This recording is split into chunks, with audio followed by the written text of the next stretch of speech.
Hello everyone and welcome to today's bonus stream. I was actually supposed to be taking a certification test, but as I said, the website had a 504 error and I could not connect to it. So I decided to boot up Manor Lords while I waited, farted around, and found solutions to the issues we were dealing with yesterday, but I was too far gone. For one, why the retinue was capped at 12 instead of 24? Well, it's because I had moved my manor and the tower after I had committed to a build, and it's a bug. There's no working around it. That zone would have permanently been stuck at 12. There's no way around it. So I was like, well, crap. As far as the AI territory next to me, the fix to that issue to where I could build roads and plots properly is to delete all of the AI roads and all of the AI buildings and then put a settler camp. Now, some of the villagers from the previous town will still be there when you put in a settler camp. You might be able to recoup those people. But in order to delete the buildings, they need to be outside of the buildings. But the AI is so shit at managing their towns that everybody was sick and starving. So I couldn't get them out of the damn buildings. So I was like, no big deal. I'll just conquer the rest of the map and just leave that territory as is. It's making me taxes, right? Well, unfortunately, they're friggin' pissed because the taxes are too high. Can't do anything about it. And on top of that, while I was trying to figure out the retinue problem, I was getting spammed every 5 seconds as somebody was dying. And then the moment that a house would empty, a new family would move in. It was like, what are you guys doing? Why are you living there? So I think the best course of action for my sanity and for yours is to start over. But also, we've learned some things with this new update. Some things that were true about Manor Lords before, but aren't necessarily true about Manor Lords now. So let's boot the game. AI for the win. Yeah, and the AI wasn't too bad. They did warn everybody. So before anybody complains about the AI, they warned you it's highly experimental and it's very basic and it's not functioning properly. They know that. I've looked at a lot of reviews on the game. I've looked at a lot of feedback from posts, and people are critiquing the AI. Stop critiquing the AI. If you want the next update to come out quicker, start applauding them or, critically thinking and criticizing them about things that aren't working right with the economy or the combat or the upgrades. Like yesterday, an appropriate thing to bring to their attention is the fact that we can't build roads there yet. I'm not asking to fix the AI, but if I can build roads and buildings there, then I can fix the AI's bullshit. Number two, the retinue cap having an issue. That's something we should report. Other than that, and the fact that me going into the little first-person view, or what I call the Lord's view, it wasn't working. So there's certain things to bring up. But I want it clear to everybody. A 3-day eviction notice? Yeah, and then a new family just moved in. It was nuts. Their migration was off the charts. So first things first, because I've had questions about it. I've already went into a game, pre-save, tested it out, mapped some stuff out just to get a head start. But I want to show you guys something cool that they did with this update that I don't think is getting enough attention. All right, let's say you make your character. Continue. You want to play with AI. Great. Okay. You want, I don't know. I would recommend playing with 1 or 2 AI. No more than that because they're broken. Let's put the Lord in. Okay. Well, I don't like this bullshit. Right? See how we're all clustered together? Oh, here's the cool thing. Miss Sinclair, how are you doing? You can go up to your token and move it. You now can pick your starting territory. And you could pick which part of it. So obviously, if you want to build a trade hub, one of the annoying things that people complain about this town is they get started on a building, but then they want their trade hub close to the trade route. So then they have to build their trade hub over here, and it feels like the logistics are all messed up because they're having to travel a pretty long way to get to their initial trade hub that they built. So they move it. It's that easy. It's so wonderful. So that's something I wanted to show you guys, is that you can handpick where you go. You can also move the AI around, and you could put them all clustered together so they're not in your way. Because it's still something I want to test. So let's go ahead and load this up. I went ahead. Jagged Peaks should have won. Or Jagged Cliffs, I think it's called. Jagged Cliffs. Yes. Jagged Cliffs should have won yesterday's, what was I going to call it?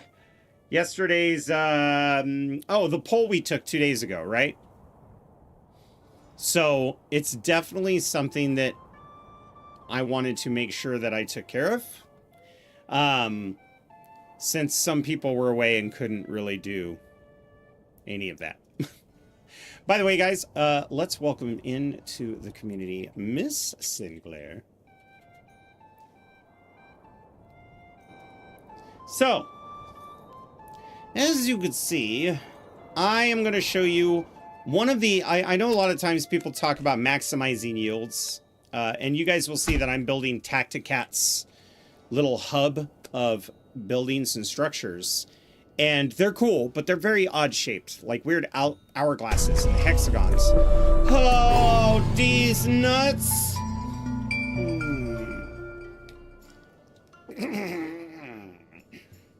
Welcome, Scott Dog. Can I get a Yarlgasm emote in chat, everybody, for Scott Dog dropping dim nuts? Thank you very much. That'd be great. Thank you, Scott Dog, for the Yarlgasm emote. So I'm going to show you guys something simple, something cool. Take 9 corpse plots, 3 by 3, plant them like this, plant them like this, plant them like this, plant them like this, and this, okay? So we have 5 plots for the 5 starting families. On the first one, delete 2 corpse pits, and then build a road like this. This is where we're going to put our first warehouse, this is where we're going to put our first granary. But for those of you who are like, corpse plots, where are those? Why do you use corpse plots? Well, the interesting thing is that corpse plots are completely free. They insta-place, right? You can snap them to road if you want, and they are completely uniform and square. It also doesn't require the NPCs to come out and flatten the ground before the structure gets put down. That's why people use corpse plots. So you can snap them to the road, just like this, if you want, but I don't recommend you snap the others to the road because you'll never be able to butt them up to get to each other. So do this. Zoom in, move this around.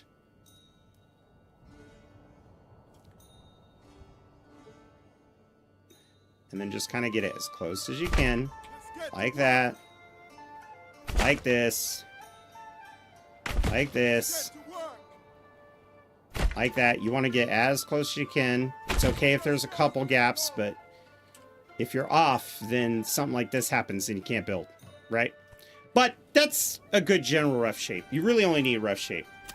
Click on your road tool. Come over here. Bring it over. Then, never go around the corner, by the way. Because see that ugly little knob that it has? Nah, you don't need that. So what you do is you just build it like this. Come all the way down. Like so. Now, I know some people are like, ew, block structure. That's so American. No, it's not. City blocks were invented by the Romans. Much of Europe and its cities were founded by the Romans, especially the street architecture in England. You will see a lot of them done in rows and city blocks. This is pretty common to see for a massive city. Now, if we were doing something rural or there were some extreme altitude changes, then we would curve. For example, if I click on the road here, you can see the terrain topography lines. So when I built my road, in this particular instance, I followed the topography. I respected the topography. So now I'm going to have an interesting building structure that is realistic because of this road. However, ew. Ew. No, it wasn't supposed to build like that. Gross. See? However, this part right here, the reason why I'm building it this way is that it's so flat. That's what I wanted. Maybe desired pathways. Again, desired pathways are not intentionally designed. It's things created by people walking. That happens in our cities nowadays. So we have this road going all the way through. It's straight. That makes sense. It's a meadow here. It's flat. There's very little altitude change. So they would do a straight road for sure. But up here, when you're talking about tree roots, tree stumps, has anyone here removed a tree stump? Okay, now imagine doing it with your bare hands and primitive tools. They would literally avoid that at all costs. So they would move the road around the horizon. That's all I've built. So here we are in Jagged Cliffs, right? I've got my Baron over here. We've got an NPC down here. 3 free territories. My random roll was actually pretty good. I have unlimited berries, unlimited... Well, is that unlimited? Endless salt, meat, a little bit of quarry, but clay way up here. And the farmland is hideous. No fish. So first off, let's start up here. Whenever you have something like this, I think my plans for this is I'm going to put a gatehouse here, and a gatehouse here, and a gatehouse here. This is where my main manor will be located. But I'm also going to do a secondary wall around here. So it's going to look like a 2-walled castle atop this wonderful cliffside with the village in the valley below. I think that will look good. So, by the way, I also need to give Scott Dog a shout out. Bam. And Shanosaurus Rex, how are you doing? Hopefully you're doing well. So, the only thing left to do now is to delete the corpse pits. If you unpause your game with the corpse pits built, your people will drop everything they're doing and be like, oh, we gotta build these corpse pits. And that'll be a waste of time and resources. Because remember, when you start the game, there's a bunch of food laying on the ground.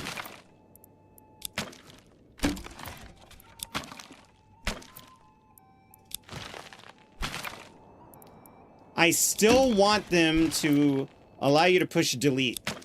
You should be able to push delete on the keyboard to remove these instead of clicking on the interface. We'll see. Not too bad. Waiting to have my baby any day now. Heck yeah. Oh, man.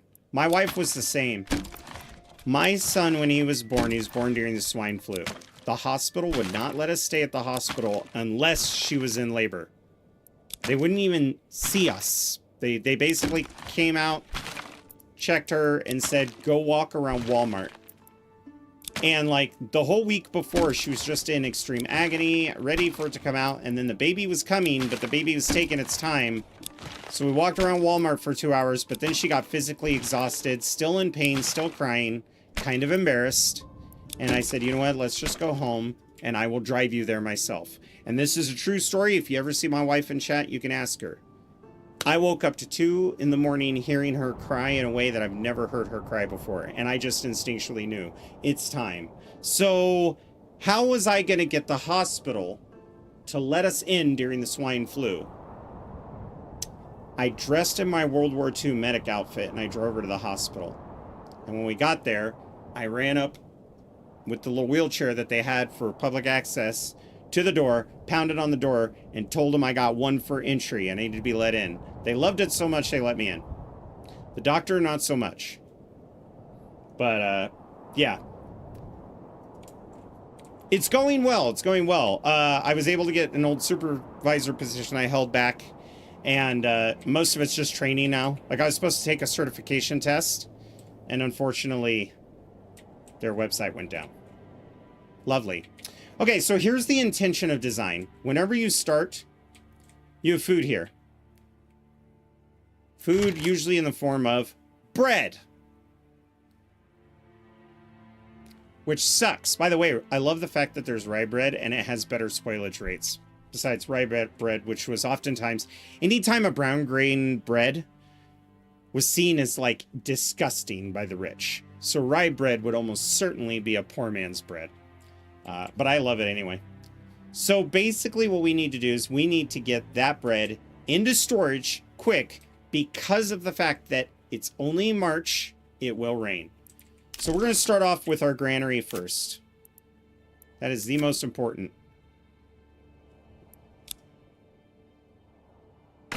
Boom. All right.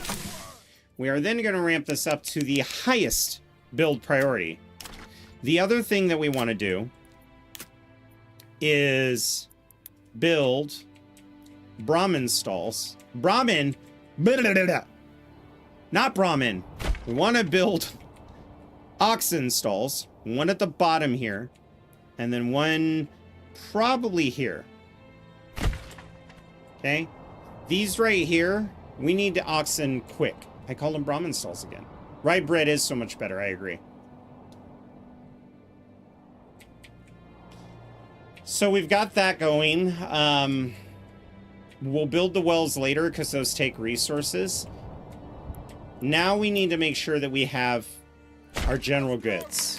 Although not as important as getting the food, we do have firewood out there that we don't want to ruin. So we're going to make this very high. This is highest. This is very high. The second building, one of my favorite buildings, because it does not really take that many resources. It's going to be a hunter shed, but I just noticed something about this. Okay, good. We're going to put the hunting camp right here. Actually, what? They would be in the trees a little bit. We've seen hunting camps in Kingdom Come Deliverance too. They do go off in the trees slightly. These roads, I do not try to make look nice. I try to make it look like they're rough and dirty. Like a little cross trail. They're they're hunters. They're not roadsmiths. Roadsmith, is that even a word? I don't know. The other building that we'll need to focus on later is going to be this right here. However, since the town is being built here, let's build our logging camp, because that is going to be another critically important building. We need to get these up before anything else. Let's put that on high. Since we have resources left over, we will build a foraging hut. We could probably get a little closer. We will build a foraging hut into the forest here. Okay. Rich deposit on berry. Rich deposit on salt. Pretty incredible. The downfall, though, is that this salt resource is pretty huge. So we're going to kind of like skirt around it and avoid it. Once this logging camp is built, we're going to have something very important that we need to do with it. So we need to make sure we keep an eye on it. Let's go ahead and get everybody started. New message. I will unite these lands. Also, next to us, we have a territory with rich hunting, rich iron. I have my eyes set on this. Also, this defensive ridge is going to be incredible. The armies will struggle coming up these trees. If you travel by road with your army, your fatigue is not as affected as much as if you travel through the trees. So that's kind of my hope, is that that's what they're going to do. So I've got my eyes on Lugstat next. We also have a trade route over here. So I might have some of my trade buildings probably right in this area next to the salt. I don't want them too close to the edge, otherwise they'll burn down.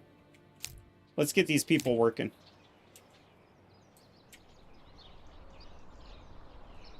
Y'all the Builder. How much money would you lose if your wife sold all your gaming stuff for the price that you told her it cost? Well, I'm very transparent with my wife. Even from relatively young in our relationship, we've shared a bank account.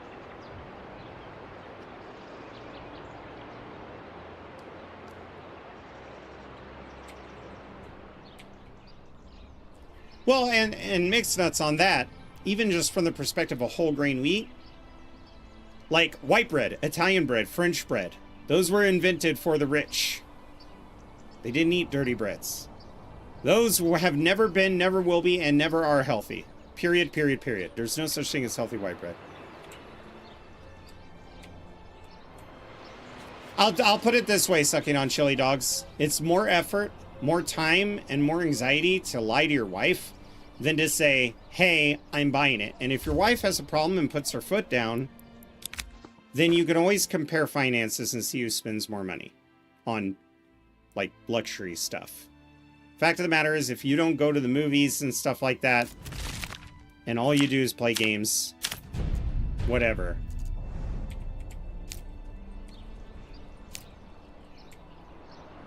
But no, I see all the books my wife buys. She sees all the games I buy. She's actually just as big of a gamer as me, too, so that's probably why that's not an issue. Be kind of hypocritical. Is this game hard to get used to? It is, and it's not. What I mean by it is this game is this type of game you need to play and fail and go, oh, shit. Or you'll be playing and you'll spend 6 hours into it, and then you'll see a mechanic and something will click in your mind and you'll go, if I knew that from the beginning, I would have designed the towns like this. But what's really cool about this, and you'll see it more once the buildings are built, in this update, they tell you everything. Production over the last 12 years, how much you're going to get this month. It's very clear when it tells you.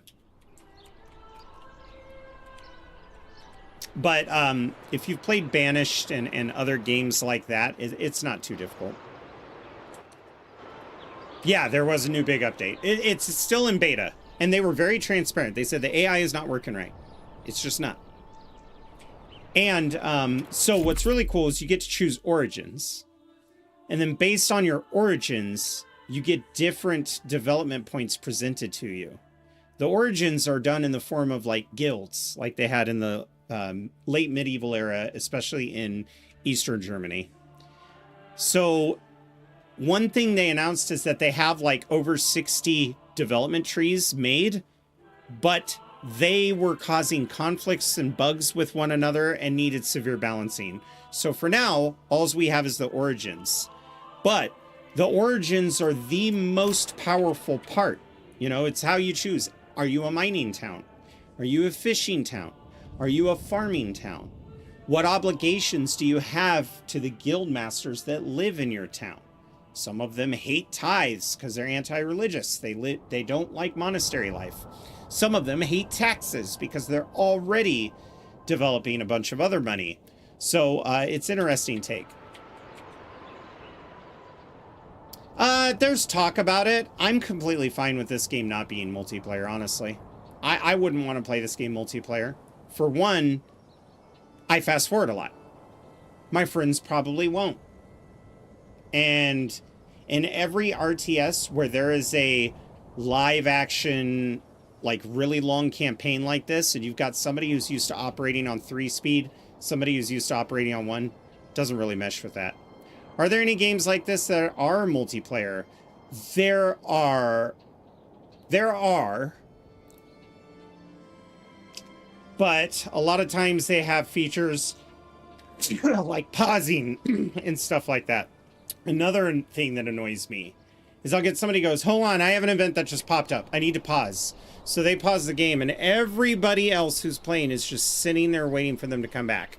This is true about the Total War series. It's true about Crusader Kings, Stellaris. It's not like StarCraft. I think because it's a 4X type economy, it's more inherently smoother experience for your game style if you are single player. Yeah. Well, the reason why I hated the Baldur's Gate 3 multiplayer and why I never streamed it and why I turned down every single streamer that asked me to play with them is if you are the diplomatic bard, everybody tries to steal dialogue options. And then they don't even have the dialogue to get done what needs to get done. It's like, why'd I make a bard?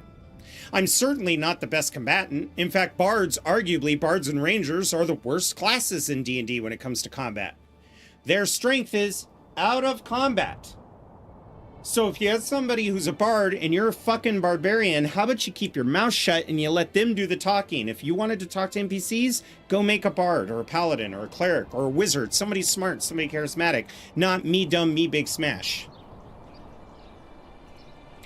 And then just the, I hate how in Baldur's Gate the NPCs throw themselves at you and then you get freaking yelled at by withers for not falling in love with somebody, which is crazy. So the granary built and I immediately put somebody on it.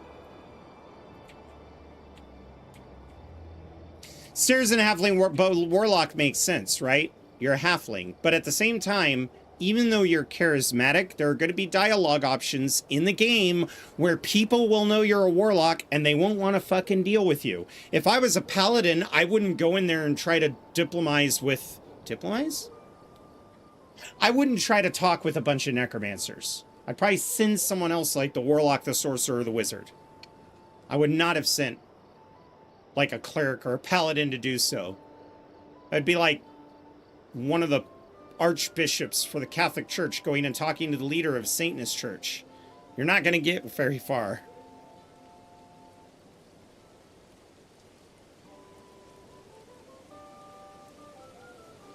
Or never split the party. You played Baldur's Gate multiplayer, that's going to happen every single time, especially since everybody's a loot goblin. Everybody will abandon you in a fight because they see a chest. God damn it, I knew it was going to rain. We're going to lose food. You know what? These people will get to the food faster if there's a temporary trail. There. Oh, they're going to want a marketplace too. Now, whenever you do your marketplaces, you want to try to centralize them, and you want to try to make sure that they're not too big. You're going to be doing a bunch of little marketplaces throughout the map that are nearby to other storage facilities. So what I'm going to do is I'm going to build this up, and then I'm going to build this over. And one thing you'll notice is that when I go to build my market, and this is one of the things I messed up the last time in our last stream, if I built this entire thing, I might go, all right, sweet, that's a cool looking market, right? 63 stalls. Do not do this. Do your stalls in increments of 12, right? There's 15. I'm happy with that. Because if you built a storage, or a storage facility and a granary over here, they're going to continue to fill the market by the order in which it's built. So if I want this market stall specifically used for the storage things on this side, and then the storage things on this side use a different market stall, you need to kind of plan ahead for that.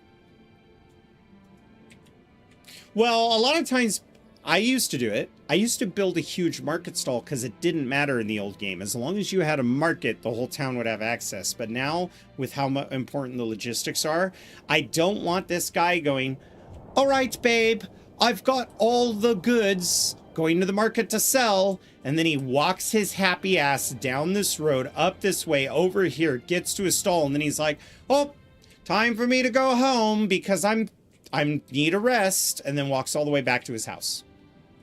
The worst thing you could do is have his house over here next to the market, but put his job over here. Because he's like, time to go to work. Time to go to market. Time to go home. Time to go to... Ugh. Keep everything together. Yeah, RimWorld. Yeah, you got to plan ahead. And that's part of the reason why people used to make big markets. You'd make a big market so that you planned ahead.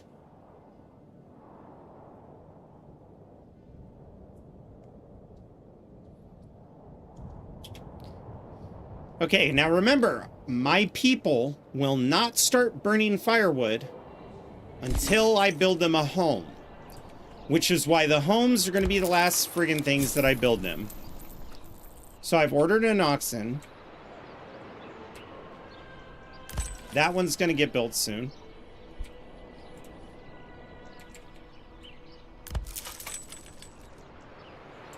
And we can grab this and move it. We're going to relocate this one to right here for the salt trade. Because all of this is going to go away.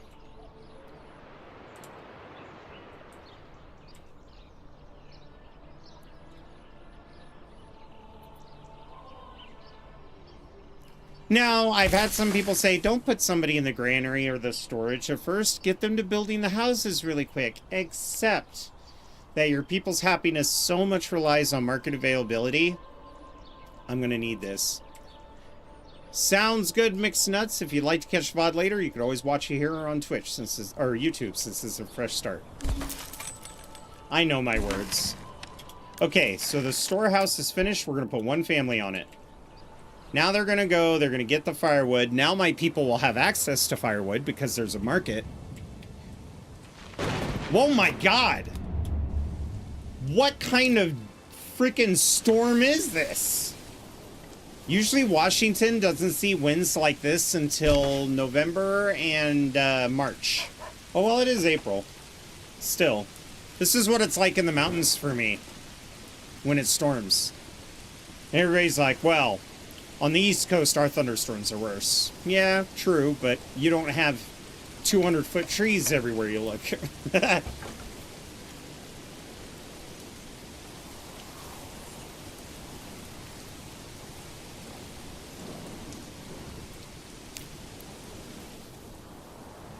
Then a branch breaks, lands on a power line, and you're without power. And people are like, you should be able to control that with your infrastructure. Bro, if we cut the trees away 200 feet from every power line, we would have no more forests. They all suck for different reasons, right? Don't get me wrong, there's a reason why I don't live on the east. I concede. You guys' storms are way worse. I don't have to worry about hurricanes 3 times a year. In the Midwest, F tornadoes. People can say what they want about me living on a volcano, but it's not a yearly problem that I have to deal with. It's like a once in a 1,000-year thing. That's true, Damon Shake, and part of the reason is because it's so flat. Just like in New York area, the thunderstorms are terrible. Coming off the Great Lakes, since there's no mountains over there worth a damn, the clouds are very close to the ground, so your lightning is worse.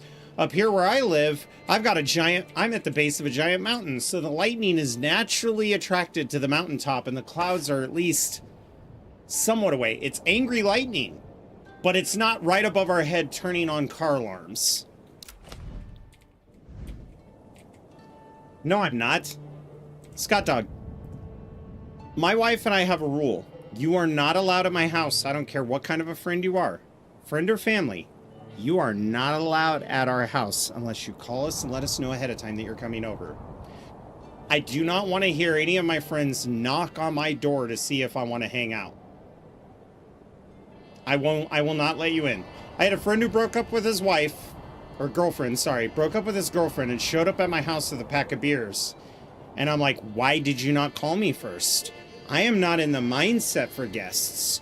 You can kindly fuck off. Oh, but I broke up with my girlfriend. That sounds like a you problem. It could have been an us problem if you gave me time to go, do I want this on my plate? Sure, let me clean up the house. Let me make sure I've got some drinks. I'm a host type person.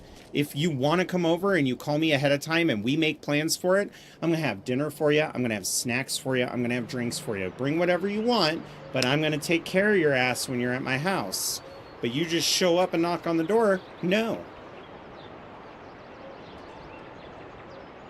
No, property, because then I'll tell you, give me 3 hours, give me 2 hours. My wife and I run a very clean ship at home. We don't like dirty hygiene, and we don't like a dirty place. And we have cats, so you have to kind of clean up a lot. Everybody know that? No. Everybody know that. Okay, let's get started on food. I want there to be... How many animals are here? 15? Well, fuck, that sucks. Keep 9. 9 animals. That meat source is pathetic.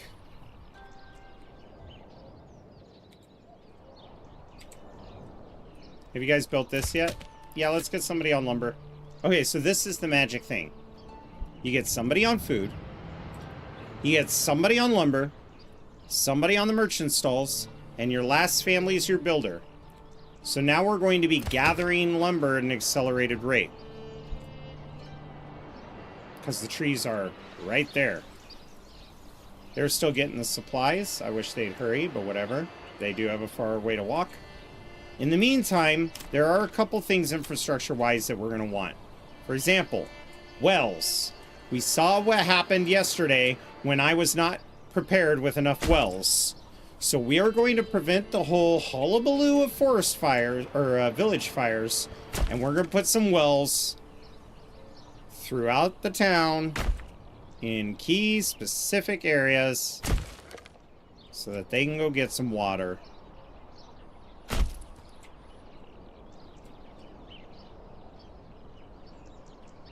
You have 6 cats? Had 8 in total? Yeah, we had 8 and now we have 7.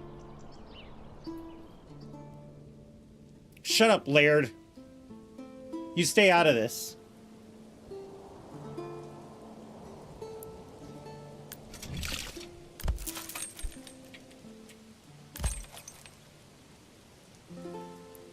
How many stable spaces do we have? We have 3 stables. Sure, why not? Let's do one more. I know we're kind of cutting it tight on the silver, but there are things we could do to make some money. First, we need people to actually move in.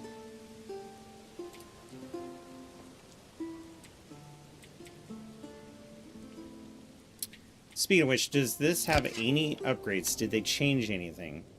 No, not really. The important thing is that we're getting the animal pelts. Pelts and hides are used to make leather, and they're very important. And now I see why they said that you need to make goat pens. Because as you can see, there's not enough animals here to give clothes to all my people. So that sucks.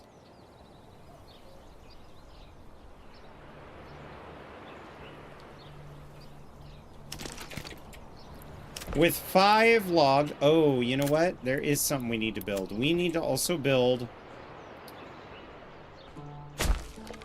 our wood cutter's lodge. We need to build our saw pit, because there's going to come a time where we need those, like, sooner than later. I also like to build these people their own hitching posts, because they will eventually need oxen. And then we're going to do something... I want to play with some of the charcoal. Now, normally you would find charcoal burners near water, but we don't got water here. So we're going to do something very questionable. And put our charcoal burners out here. Where are they? Ah, here they are. We're going to put our charcoal kilns out here where these people are. So, first I'm going to build this up into the woods, right? Then we're going to come to the decoration tab. No. This. Like so. We're going to build a little road that goes in.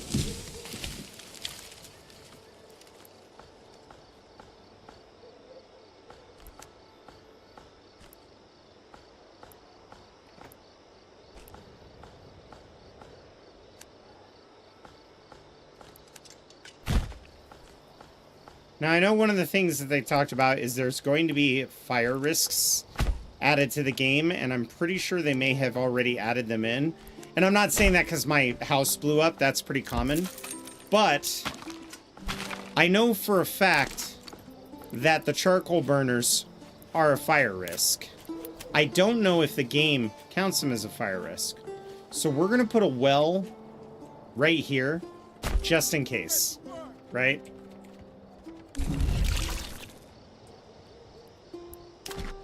Now, while they're doing that, we're going to take and build some charcoal pits, which is in smithing. Let's get to work. It should fit 3.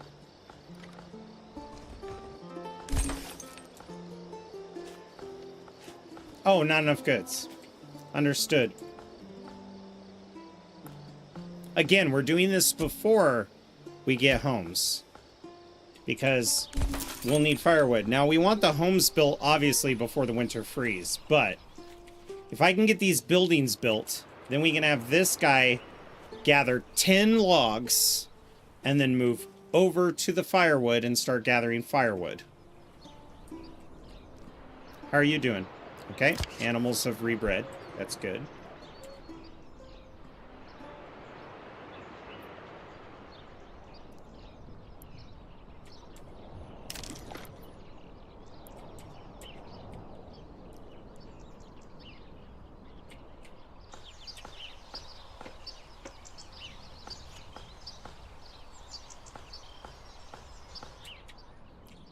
Also, our fertility is terribad. So I'm going to show you how to fix that.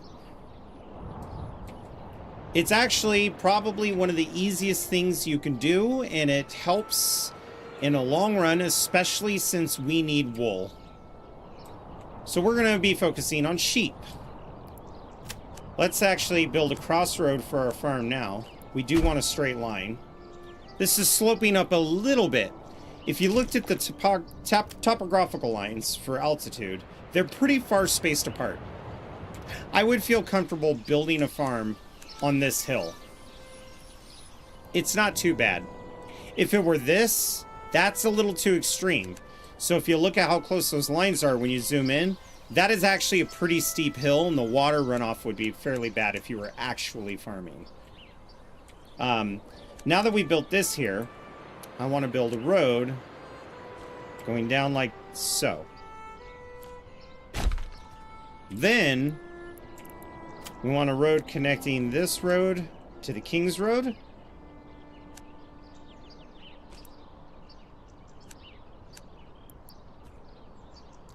Road glitch. Love to see that. I missed that guy. And we're gonna do this.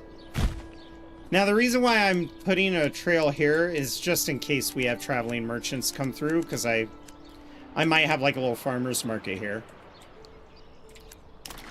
We're gonna go into the farming and we're gonna build some fields now.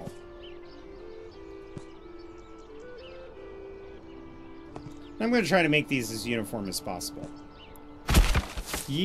Usually 1 Morgan is like the magic number. I definitely don't want to go too much larger than 2 Morgans. So, like, this is fine.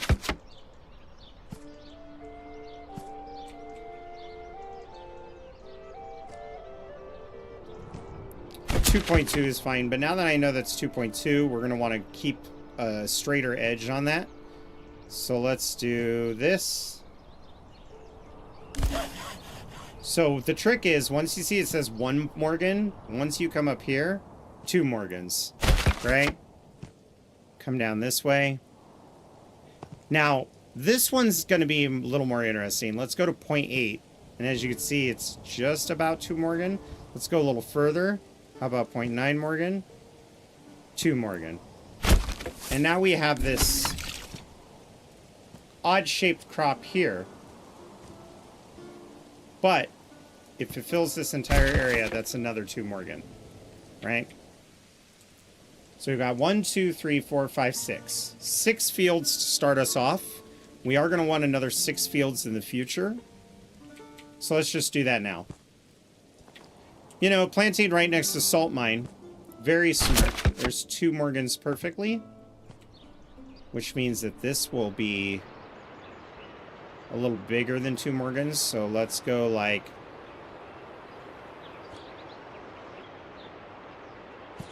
yeah, that's 2.4 Morgans. 2.2.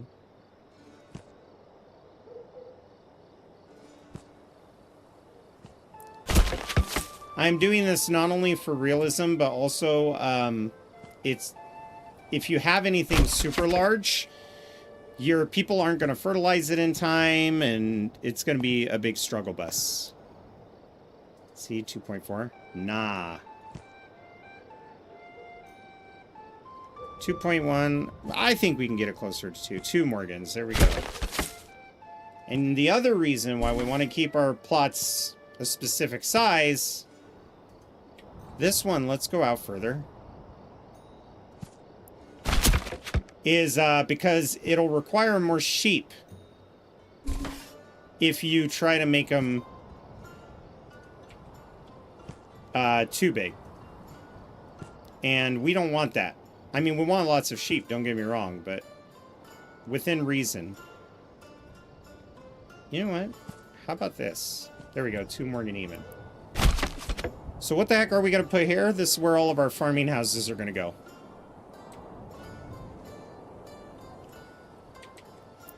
Ew! Whatever, I don't care. How many logs do we have? 8? We need 2 more logs. 2 more logs, people.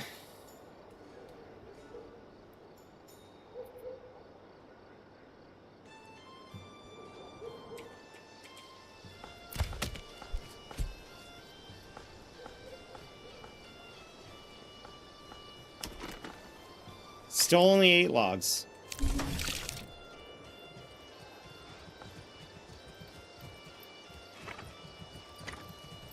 See this guy here? See how he's limping? He's sick. How's our hunting doing? We're still doing good with the animals. Still getting game meat. Yield is excellent. Small game, though. Cool if we could get, like, big game. Like Hunter Vicent. Oh! The fertile land, Jazz, is non-existent.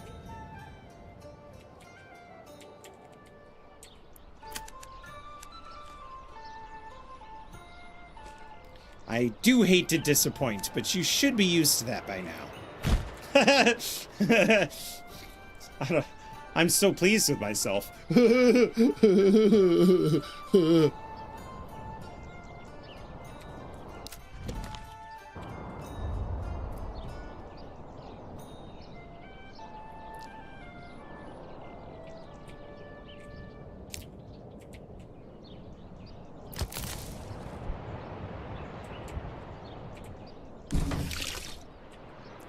Okay, this is gonna sound crazy. One more wood. And before we start getting firewood, I'm actually gonna have this guy go pick a few berries. No, so basically I restarted because of the AI bug that we encountered. It was driving me nuts. The whole, this person died, this person died, this person died, this family moved in, and it's a town I couldn't even work with. So I have one AI, but I have the enemy here. And although we did a smaller map territory-wise, it's not that small of a map build space-wise, because the other one had a big lake in the middle, right? Like, it looks small when you look at my realm, but when you see how big the roads are, that's the King's Road right there. Still pretty friggin' decently sized. This is going to be our metropolis, and then any other place we take is just going to be a handful of places. The Sugared Fox, thank you for the follow. Welcome in. Okay. This is going to look insane. I get it. It really is. But eventually, we're going to put some sheep farms over here. If you live in a place that has poor fertility, do not build sheep pastures, because if you fence these off, they become sheep pastures. And then when you buy sheep, they'll go straight to the field and start fertilizing it. Pretty soon, this will be a very good growing spot for any kind of crop I could want. My plan is wheat,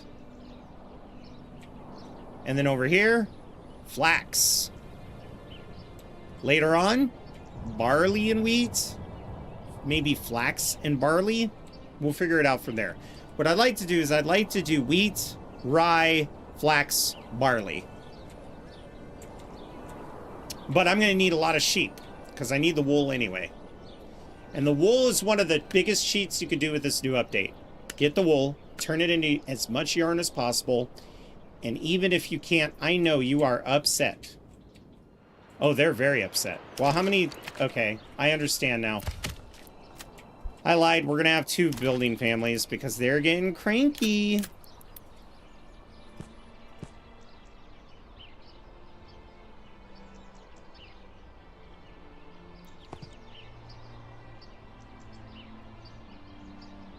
Sure, that looks nice. But for the other buildings, we're not going to do that. I call this the Jarl Square. You're going to come over here.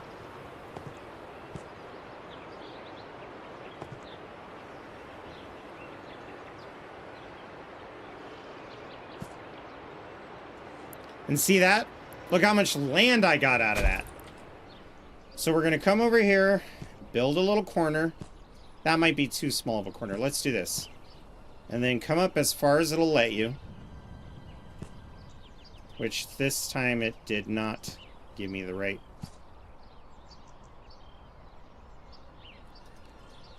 Okay. Is it because you prefer this side?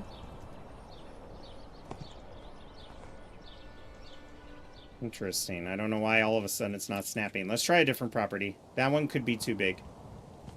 There we go.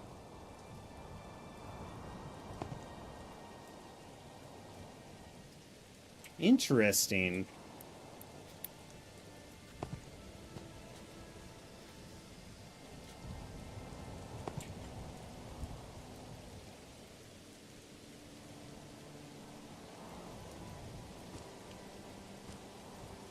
There we go. Once it starts to curve around, you're good to go.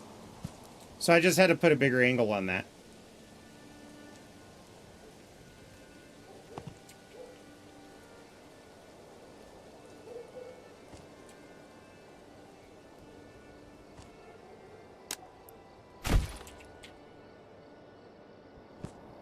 You're never going to get the perfect placement.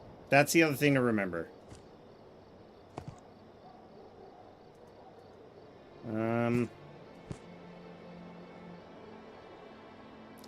Oh, wait, I don't need this. I got 2 vegetable crops, right? This can just be a standard...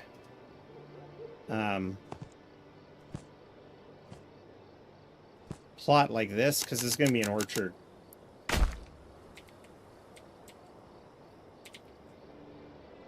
Let's have fun with this shape.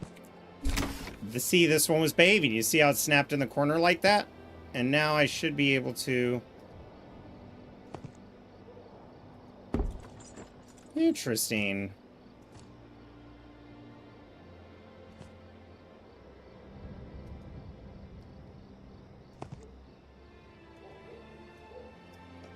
It's like registering that I don't have enough logs, but I do.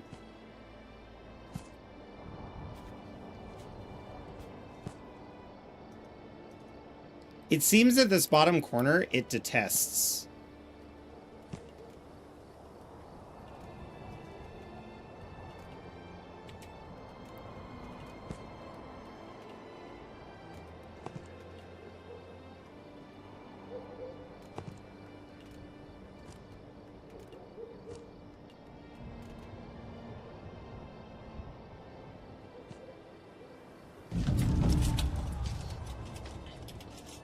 We already have a freaking bandit. That sucks.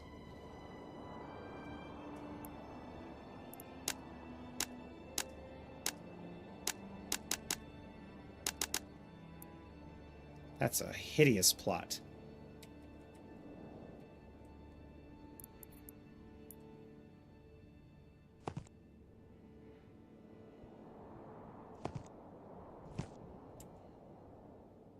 Interesting. I'll have to make this like a thoroughfare street. I think I was off on my measurements there. This one obviously looks a little bigger too. If I were to start... Oh, I'm already building there. Okay, so we've got 1, 2, 3, 4. Honestly, that should be good, because we can build the secondary houses.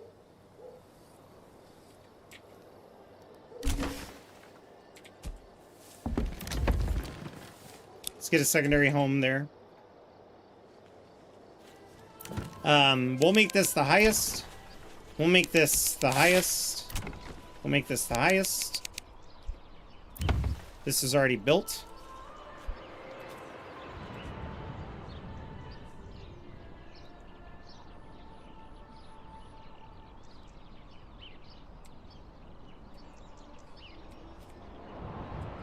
We'll put somebody back over here on lumber. Actually, wait, no. We just need those other homes built. Just get them built. We'll be fine.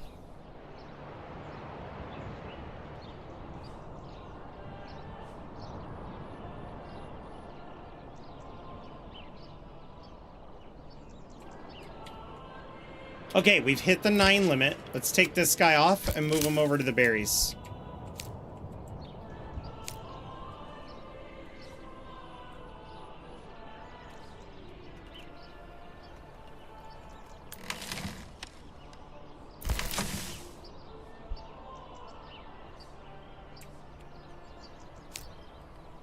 Hopefully we can get these homes built before winter, am I right?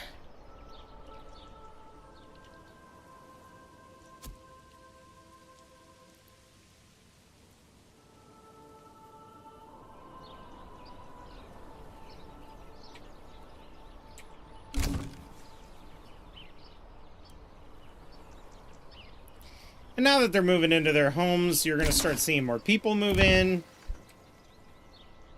Ooh, I kind of like this little angle. I might build just some decorative shrubs here.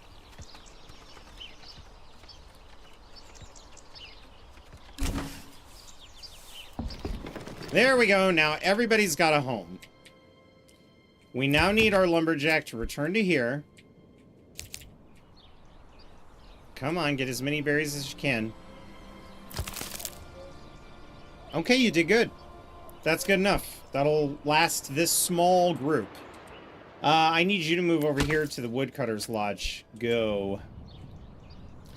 And now as we passively get wood, we are going to go ahead and pump these up with secondary homes.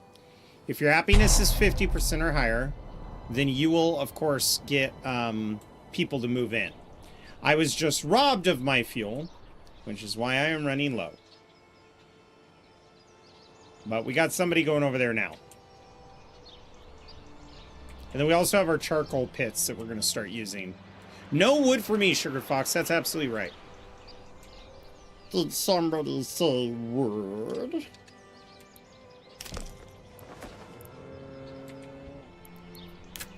You know, honestly, it could be useful to have a stable right there. In the future, of course.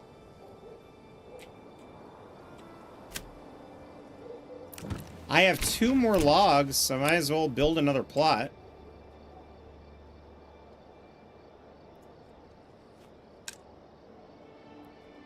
Wait, you told me I had 2 more logs. Now you're telling me I have 0? Whatever.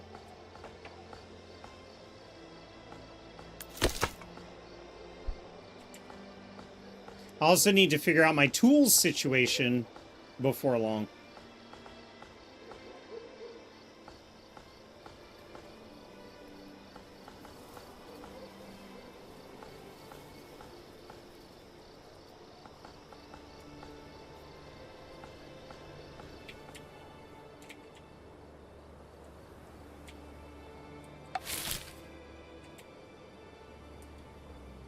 Harvest season's over. We'll let the animals breed again.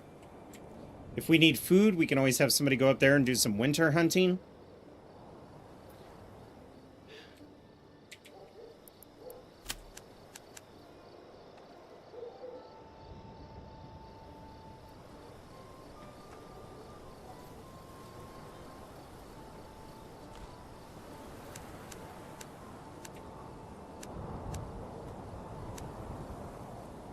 We're gonna have to eyeball what halfway is, but that looks to be about half.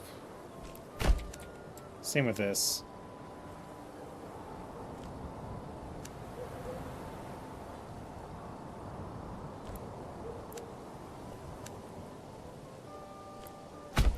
Now, the old strategy is to build as many duplexes as you can, but I don't recommend that.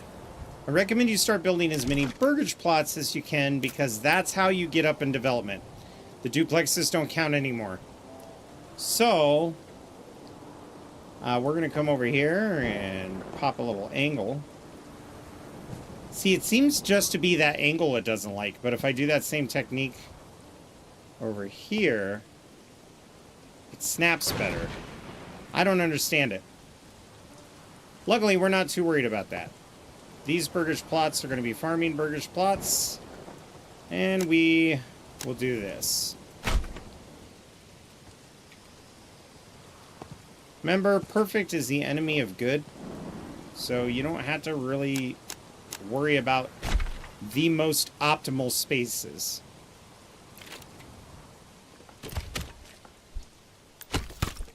And now we're getting firewood. I've got enough money for one more house. We're going to put that one over here.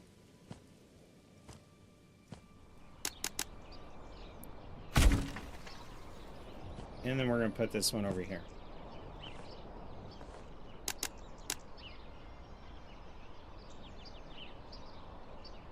We just need one more log.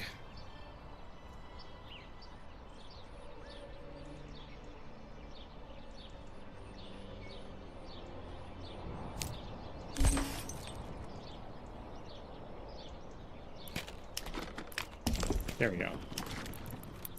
There we go. This will keep us good on our population for a while.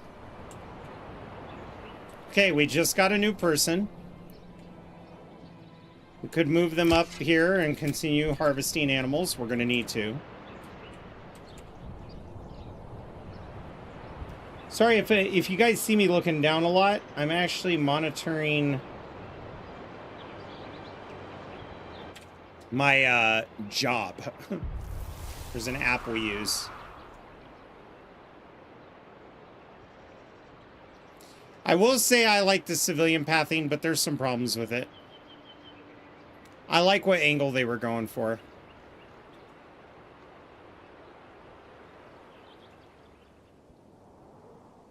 Yeah, the road building. And honestly, even the road building doesn't bother me. It just feels like... It feels like the buildings don't snap as well as they used to, which was the whole allure of it. It's like... Before, you could get away with a lot more. I don't know. Maybe I'm just whiny. Alright, hang on 1 second, chat. Just gotta check in on my job. We've been having a lot of people get sick. It is the season. So I'm trying to make sure that everything's Gucci with them. Alright, we have a news. Let's form the militia. Thank you. Might as well get a little army going.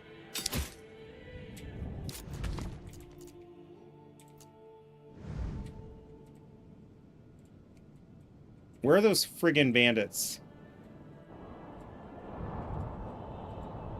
Ha, got you, bitch. There's one. There's one group of bandits.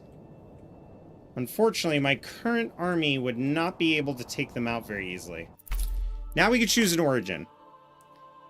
We kind of went over this yesterday, but origins have bonuses and perks to them, and then they have negatives. For example, the Bamberg smallholders. Now, this is good if what you're dealing with is like a lot of pigs and stuff, a lot of backyard extensions. Basically what this does is any backyard extension is kind of like treated like the artisans, where everybody will stay. So you'll have some homes with no backyard extensions, that's your workforce, and then the homes with backyard extensions, the entire family will just stay there working on the extension. So if you have chickens, pigs, or goats, you're going to generate a lot more of it. Honey, you're going to generate a lot more of it. Tithe approval malice. Now, tithes are a tax paid to the church, often in the form of food. So it's kind of like a social welfare system. But these people, the story behind the smallholders is that they used to work on monasteries, were tired of how the church took the upper crust of all the profits, and have left, vowing never to be part of a monastery again. So they refuse. They do not like to pay tithes. Okay. Useful. Useful. Even the way the road aggressively jumps along the stable and hits you. Yes! Oh my god. The snappy now, and sometimes you'll be building and you're like, okay, I'm going to connect to the King's Road, and you got your hammer here, but all of a sudden a road is like extending beyond it. So annoying. We also have of the Vochtland. You get a hunting hound, which gives you passive small game. This is great if you have a rich hunting source. Increased export price on minor trades. Fantastic. Increased capacity for foraged goods and deposits. Great. Decreased agricultural efficiency. Now, here's the thing. The reason why I say a rich hunting source is that means that your fields, your vegetable plots in the backyards, and your orchards are all going to suffer significantly from their efficiency, so that they won't be able to pick or plant everything in time if you have huge fields. So you're going to need a lot more smaller microfields, and even then they're not going to turn over as much of a yield. This is going to kill us. We already don't have good farming land. Woodwright Journeyman. Improved warriors and joiners. Excellent. They make more bows and they make more shields at a faster rate. Great for making money, by the way.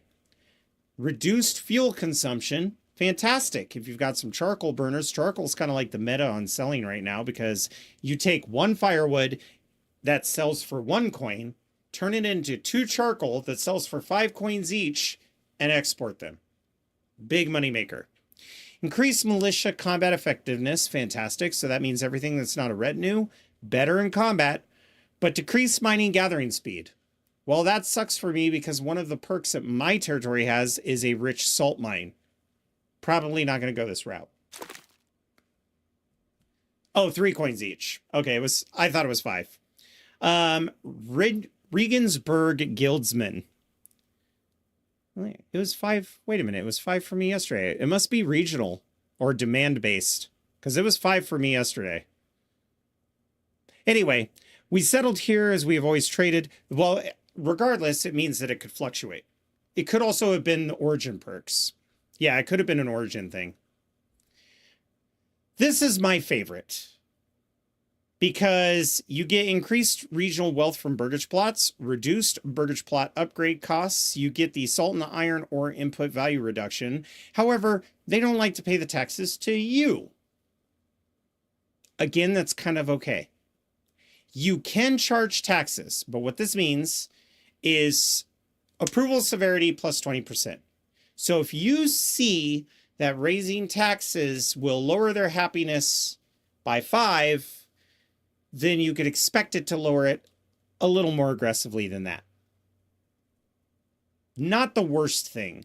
The most important thing, though, is their regional wealth development is insane and doesn't have you rely on bandits or extorting tribute from your neighbors. Because that's what I'm going to do with the AI in this one. I'm going to threaten to take their land and make them pay me 1,000 silver, and then I'll go fuck off. Smiths of Passau, increase blacksmith efficiency, increase weapon export value, equip militia approval value, affinity local handyman bonus, decrease livestock efficiency. I don't like this. That's pins, chickens, sheep, pasture, anything. Decreased efficiency. Food and food varieties are so much more important in this game. This one kind of turns me off. Also, although buildings require, 3 times as little maintenance, my issue is that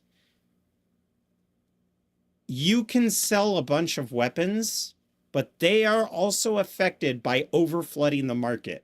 And if you're the guy who sells war bows, which are easy to make, and you get this, sure, the export value will go up. You'll still flood the market. So although you'll benefit better than most people, it's still not something that you just want to rely on. No, it's not stealing, blackmailing. And we move on to the next one. Born of the Alps. Now, this is probably one of the most important things for this particular map because it's in the mountains already and it's cold. But you get a clothing durability increase, meaning your people need less clothing in the long run. So basically, their clothing lasts twice as long. Sheep are more resilient because in the winter, if you live in a high elevation spot, they will die. Efficient hunting camps. This is good because you get more meat per kill. I had to really kind of study into this and go, what does that mean? Does it mean faster hunting? Because if you have limited space of no, it just means you get a little extra game meat with your efficiency. Trade routes are more costly. Well, unfortunately, a lot of the things I want to sell are probably going to be major trade routes, so that one doesn't work. Strasbourg Masons. I would do this if I had a quarry 100%. I know it says reduced castle planner costs, but you build your manor and you upgrade it once. Beyond that, this is useless. You cannot surround your town with a city wall. I tried it this morning. The moment you circumference your town with a wall, it becomes part of the manor, and you can't click on the buildings inside. Oops. Improved stonemason station. Obviously, gatherer camps, labor speed, etc. Decreased labor speed for hunting and fishing. This one might not be the worst if you didn't have a very rich hunting or fishing spot to begin with, and you needed to rely more on the animals you were raising. This one also very much for mining and armoring, not really for a region. And this one, efficient farming at elevation, cheaper animal imports, and mining speed increase. But everybody who makes your clothing, everybody who makes your tools or your weapons, lower efficiency, and those take a long time to make. It takes a long time now to make a spear. So we're not doing that one.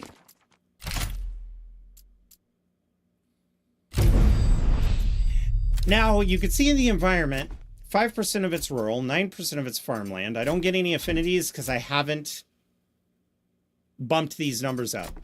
I might lose these affinities if this percentage goes less, or at least the affinities will become weaker.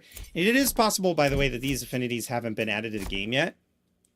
And then, of course, you have your woodland affinity. This is going to be the hardest thing to keep up on. I'm going to have to plant trees like crazy because already I'm in a bunch of rocks. Once I chop this area, it's going to be rough.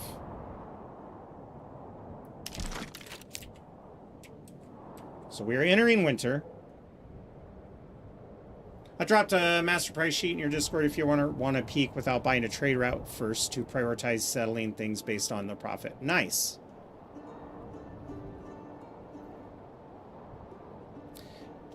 Nope, I usually do wooden parts, shields, warbows, wool, thread, and charcoal. That carries the entire economy. You invest in those trade routes if you have to. You'll be bringing in silver so quickly that the economy kind of becomes meaningless. You could still flood the market, but wool thread is something that is so profitable, and I have so much of it anyway, that even when it's flooded the market, I'm still making decent money off of it.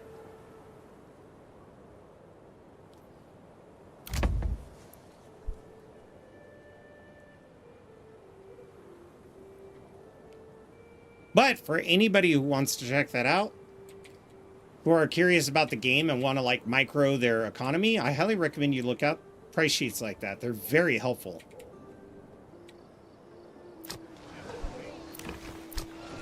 Hopefully that accounts though for goods that tend to flood the market quicker.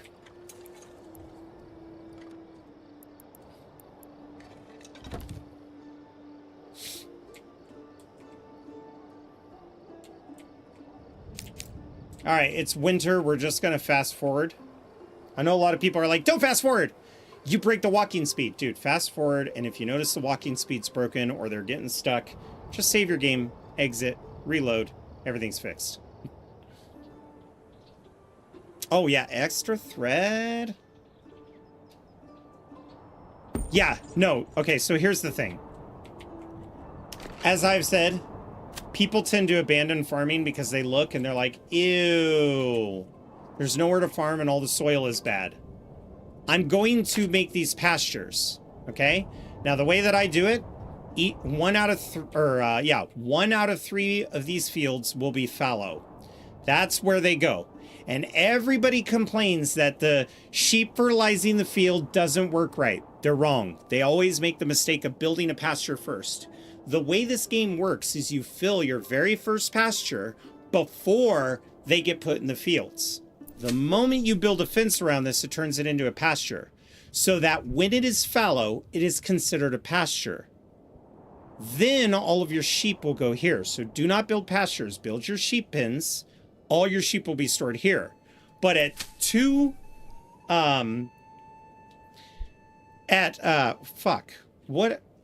Morgans, each of these are going to have a maximum of 150 sheep, which means I'm going to have 600 sheep.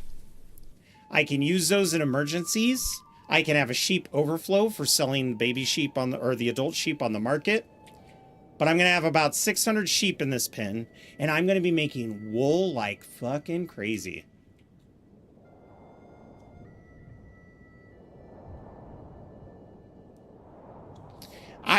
I know Greg said that, but I haven't had any issue with it. I was still getting pretty decent efficiency. We'll have to test that today, though. That's why I built so many. I was using rye, so that could have been it.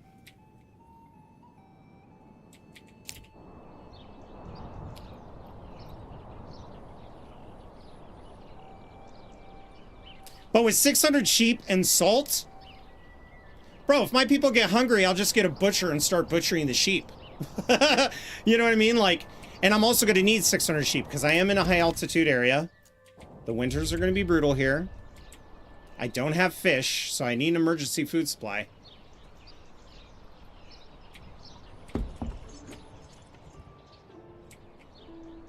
Yeah, what I noticed yesterday is with my rye, the first couple crops were like 50, 50, 50, but then they were like 75, 75, 75. I don't know if that's because my people didn't have time to plant the crops, but visually from one game, it looked like it worked. So that's kind of why I'm testing it hardcore here with 2 Morgan plots. I want to see for myself.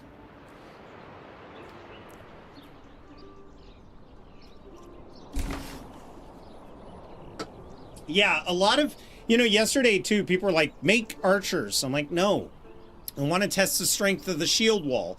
If the shield wall is really that impactful, then spearmen may be the ultimate. Having an army of spearmen may actually just be the meta. So I'm doing a lot of really stupid decisions to kind of like break the game a little bit.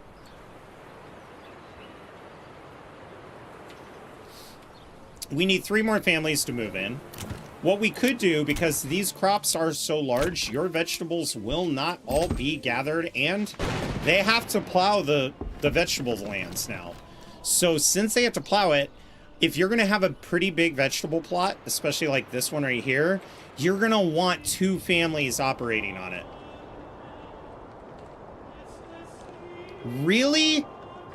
I haven't had that problem at all. I had 1 retinue and 1 spearman, and my retinue was only 6, mind you, because I had a retinue glitch last game I played. But my 1 group of 36 spearmen were able to solo 4 18 packs of raiders. We only lost 2 guys.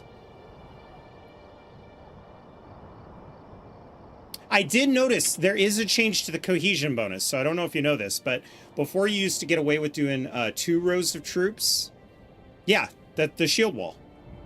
So you block, you use shield wall. Once they charge and they're no longer charging, then you use push forward, and you can wipe them out pretty quickly.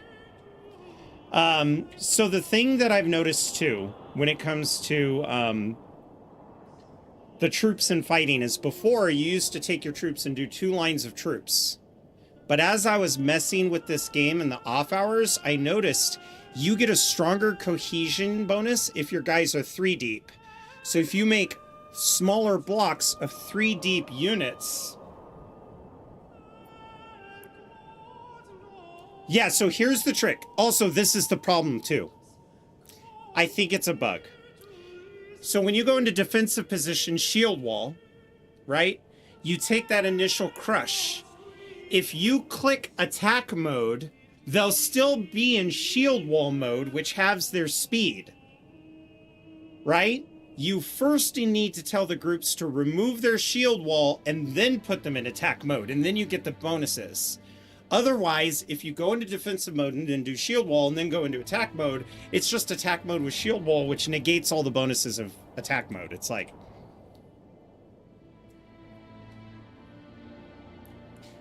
Well, shield wall, again, it'll automatically be removed for you. It's only that initial, like, impact. So it'll say, like, can't be used because the unit is currently in combat. But we all know that when you have your troops in a line in a shield wall, the bandits are only going to attack one, or they're not going to evenly distribute across your line. They're going to hit certain parts of it. The biggest problem I've seen most YouTubers do is they go, haha, they didn't even attack these guys. Attack mode. Oh, that's probably what it is. Well, that should only affect the 2 people that get hit by the rush.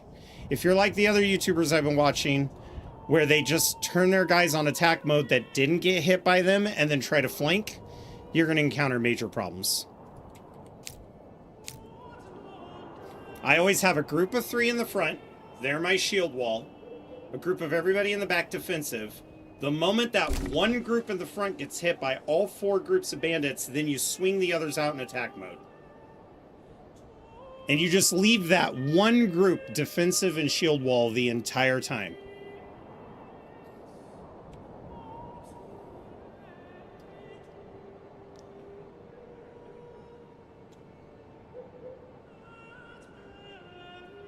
The other thing you could do is give ground. You can give ground and break the distance and get out of melee and take your shield wall down with that too. So long as they're not being whacked on by an enemy.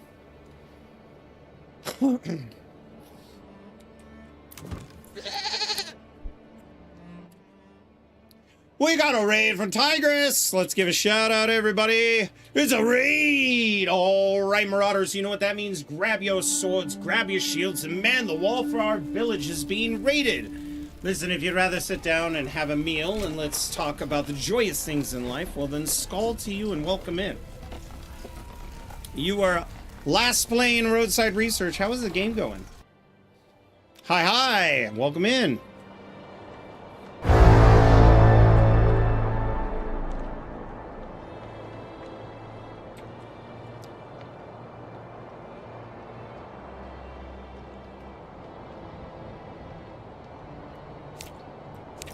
It's kind of like another thing too I can't really demonstrate here. Fishing, okay?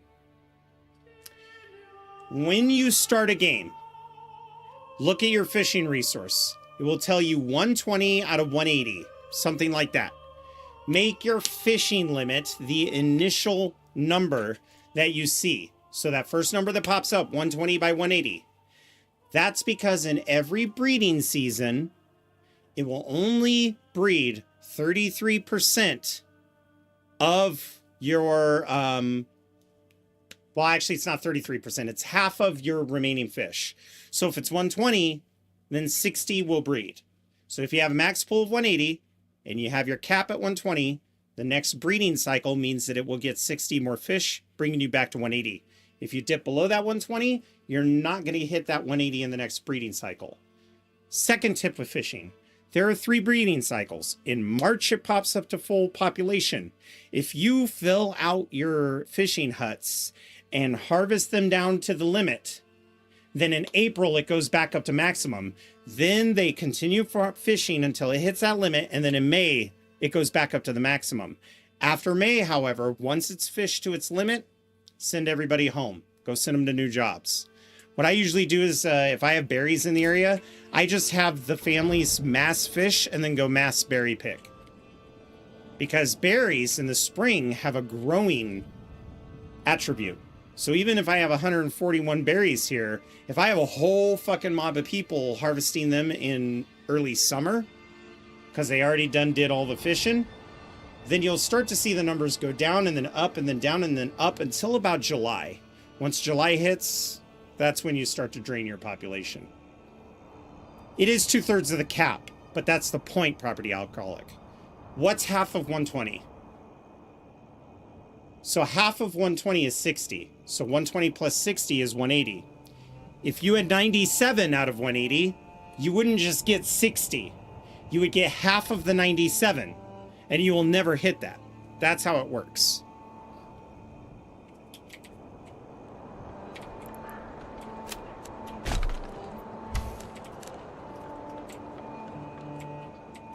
So it's easier just to think half of 120 is what they will generate in the next breeding season. And I've done that before. I set my limit down to 40 fish, and I was like, oh boy, 40 fish.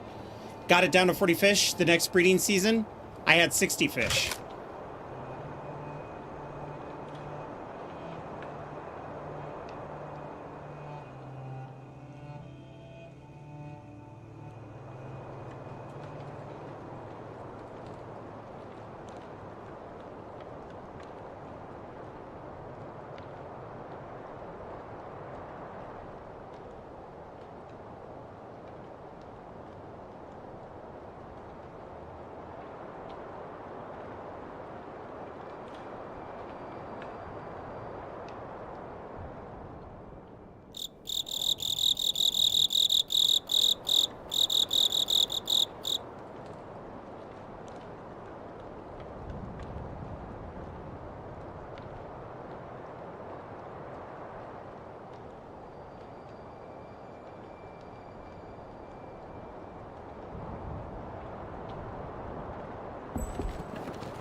Oh, damn it. Ah.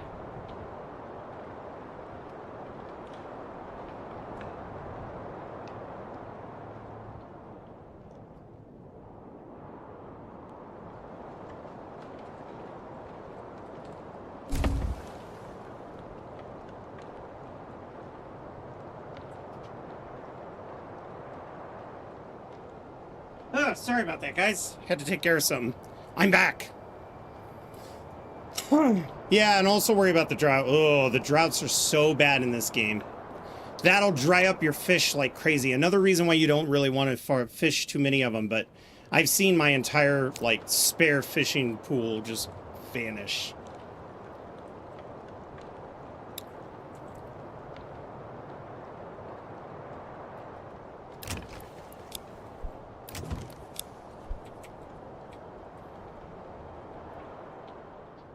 Okay, so we're starting to get coins because of that aspiration we have, is what I'll call it. We now have plenty of people to share the work around. So we've got somebody on the hunting pit.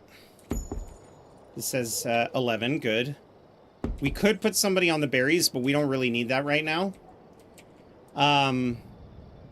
Let's start getting into specializing. We need planks. Oh, yes. So let's get this guy here, and then we're going to go to advanced, and I'm going to set my plank limit to 50. Planks can be made into wooden tools. It's a really easy way to make money if you start trading early enough. So we're just going to go ahead and let them do this. Apparently, we've got maximum wood in our wood storage, and we've got 5 people here who need jobs. So let's fill out the rest of this, and now we have 1 builder again. 1, 2, 3, 4, 5, 6, 7, 8. We have 16 total homes, which will give us 5 more spots. Interesting Kenya there. Oh yes, would you like some of this mystic transparent? It's cloaking juice.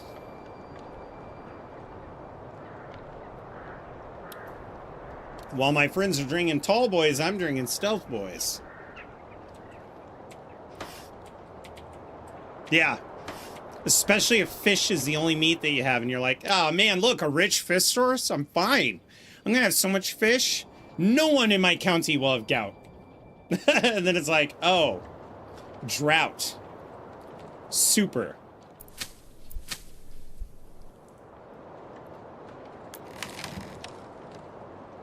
Ooh, we're gonna have to upgrade that soon.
These guys are just basically going after the camps, but we could go after this camp easily.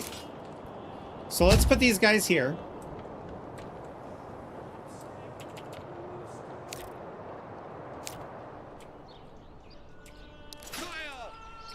And we want them... Oh. Yes, sire. Run! We're going to need to lead them away. To right over here. Now, with a group this small, the 3 deep mechanic isn't going to be the most useful, but the cohesion bonus is going to be important. This will take us uphill as well. We'll get into stand your ground. We'll shields up.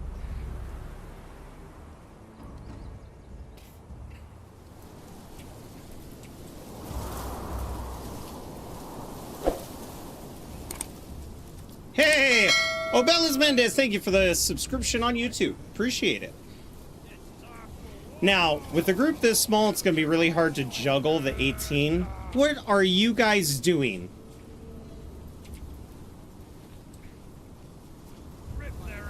Okay, apparently they're not even here. Effectiveness, 44%.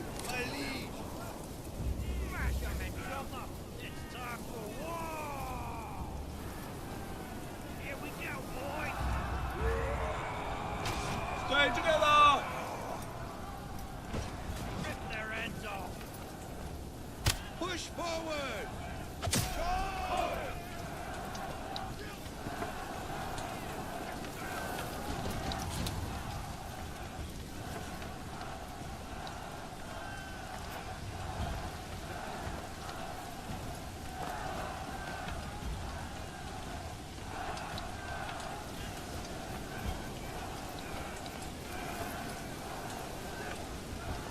I might lose one guy.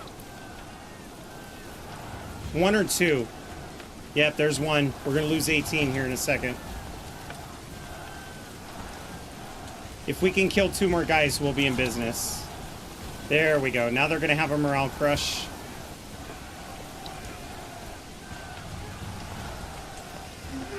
Okay, I'll take it. We lost one guy. Move quickly! And they should be going down to this one, right? No? Wait. Where are they? Ha! Okay, we find ourselves in a very interesting position. Probably foolish to do this early in the beginning, but we're going to try it anyway. Go, guys. You're going to come over here. Yes, sire! Let's go 3D, just for the added protection. Yes, sire! Actually, I think we can make it a little wider at 3D, can't we? Yeah, there we go. Advance! A Gladius? At this point, the Gladiuses were pretty much outdated. Severely outdated. I mean, they were still effective, but Gladiuses wouldn't... I mean, it would go good against those thugs unless they had chainmail, but... Gladiuses weren't the best against chainmail.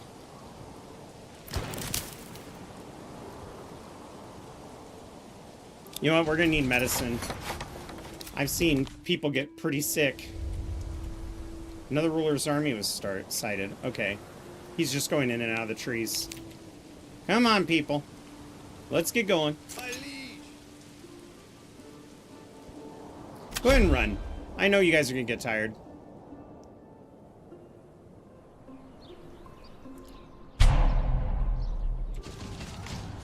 So we're running out of food. But that's also because our people are at war. Ugh. But what we could do is we could do a vegetable crop. We could do another vegetable crop. And let's get a fruit orchard going. We'll probably do the fruit trees that mature in 2 years just to start us off. But I might spring for apples, at least while it's, you know, doable. If we can invest in apples now, we'll get that kind of fruit sooner. The main reason why I'm taking the risk to push for this guy over here is simply because of the fact that I do not want him to get the influence. At this point, I'd almost rather him take the money. Men! Units, Defensive. stay still! Okay, they're still not here. Let's move ahead. Let's form up in a group of 3. Yes, sire! Okay, there they go. They're coming after me. That's good. No! Forward! Kill them! Push forward! Come on, I need some of this influence. Go, go! Run! Go! I got the influence for it. Pick up the pace! Faster! Where's the camp? Oh, there it is. It's teeny. Get that to my treasury right now. Ha! Take that, Baron! Faster! You can't out-influence me! Pace!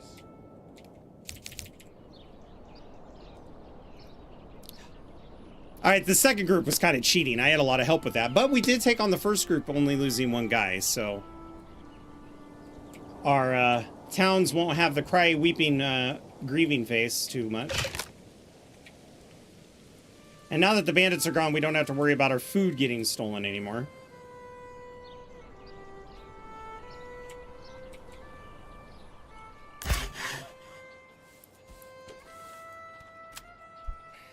Let's move this guy over to lumber. Or logs.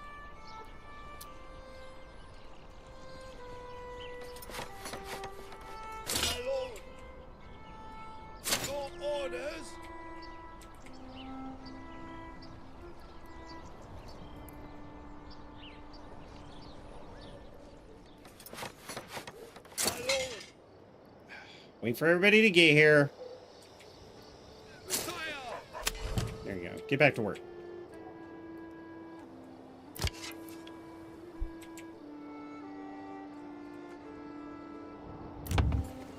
Okay, starting with the orchards, that'll be 58 coins. 70 on that one. 83 on that one.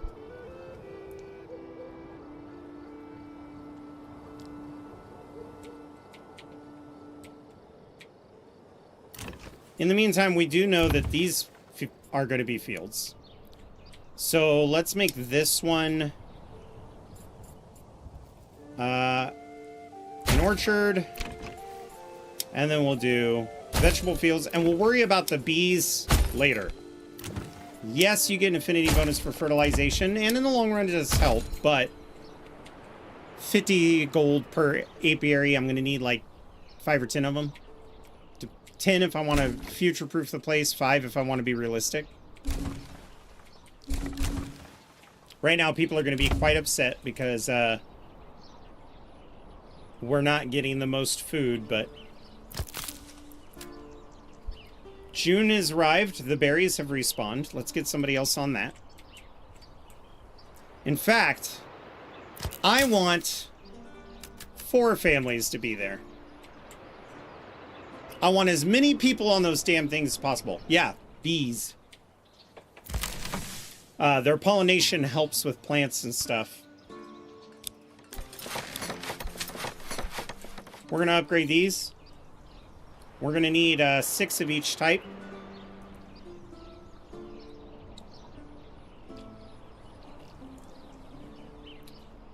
It's more important for growth to get your market variety up and going ASAP. I could have jump-started our economy by, you know, taking the gold and giving it to my nearest town. They are all the buzz, but I don't want to do that quite yet. So we got 10. I mean, he's there cutting, you know. All right, we're starting to get food again. Good. How's our rye fertility, out of curiosity? It's okay. It's all right.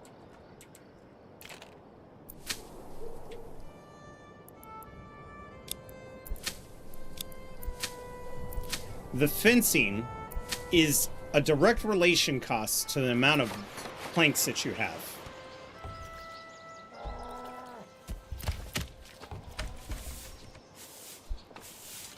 One of the things we could do is we could give this place a dedicated livestock.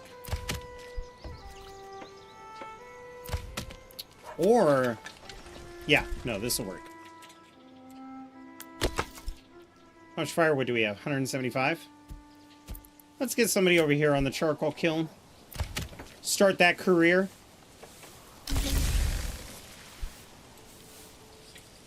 Don't worry, guys. As soon as these buildings are built, we'll be able to have more people buzzing about.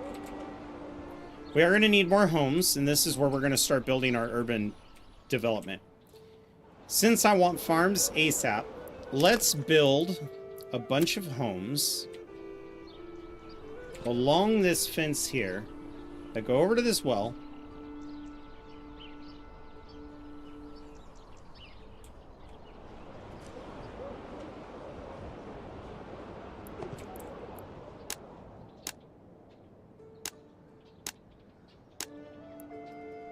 That's not going to sit the way I want it to. Actually, let's put our farms right here. Or our farmers' homes. There we go. No! The road glitch! Damn it! Cruel, cruel world. There we go. We'll start with the first group of homes. Just like so. I'm a big fan of duplexes for the farmers. So we're going to do some duplexes for the farmers. They're all going to have pigs and chickens and stuff like that.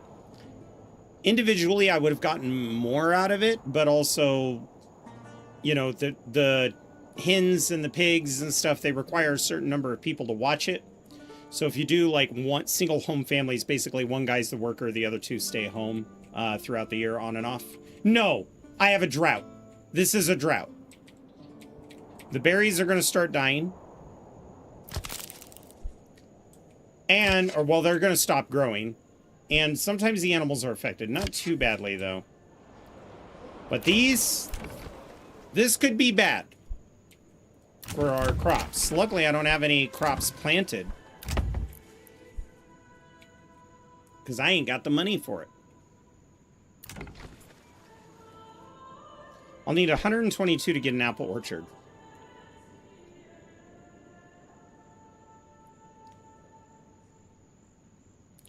About 80. How much for these? 33 to get beetroots. Well, no point in doing it now.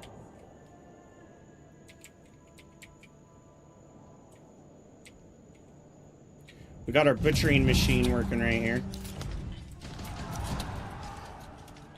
Pause the game. Soldiers! Actually, what? No. I want you guys to rally right here. Now, I kind of like that they're this close to my base. Because I'm going to be able to egg them into friendly territory and get the bonus, which I need right now more than anything else. Defensive. Shield wall. We're not going to be able to get out of shield wall, but we'll go shield wall. It's going to make the attacking a lot less effective.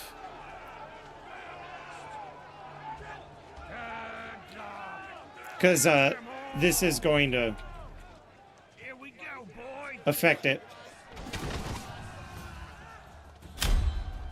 See? Turn off shield wall the moment they hit you, and then go into attack mode. Still says it's on, but it says can't use when already engaged. So you can turn it off after the initial push, and then you're fine. So we do have a dead body here, unfortunately, or a few dead bodies. We're just going to have to deal with it. But we're actually going to go this time, since it's right here, and send the coins to our town. Yeah, cost does scale to size. It'll tell you that, too. When you're planning your crop, it'll say, ooh, plus 520%. Let's send this to the town. And now you can come back.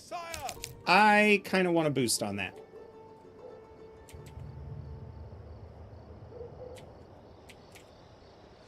And we'll retire him. So we lost another guy.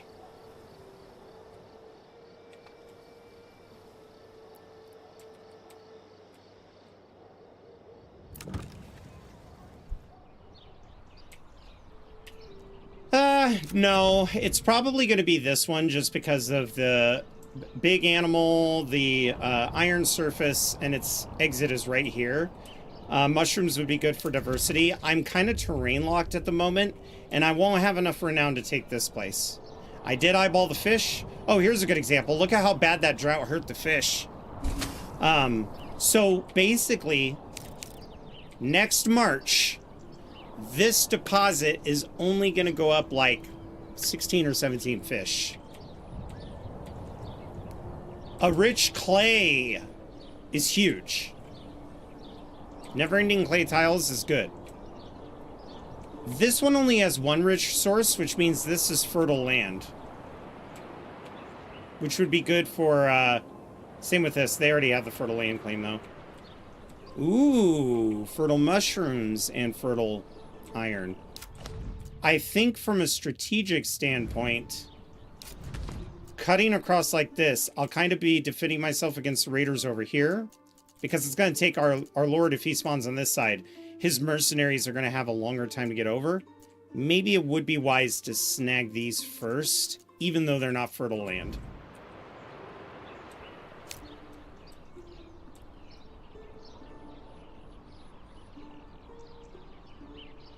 Yeah, Steve's dead. We got some people with crying, weeping eyes. Babies. All right, we've got money. So let's invest in the big two. Okay. We'll do 2 beetroots, and then we'll do 1 carrot, and then this one's going to be a cabbage.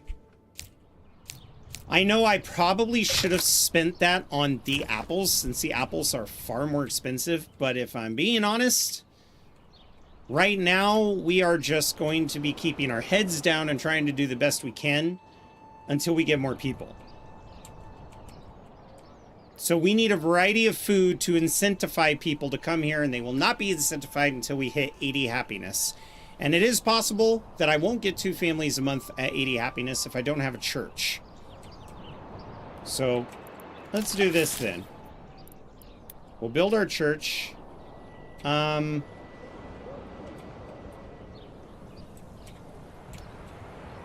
Churches historically were always built higher than at the highest point of the village, not necessarily on a perch looking over, but I want to keep it within town limits. So let's put the church probably right here. Yeah.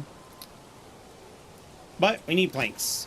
So in order to get planks, because we've already maxed out our lumber, let's kick this guy off and put this guy over here.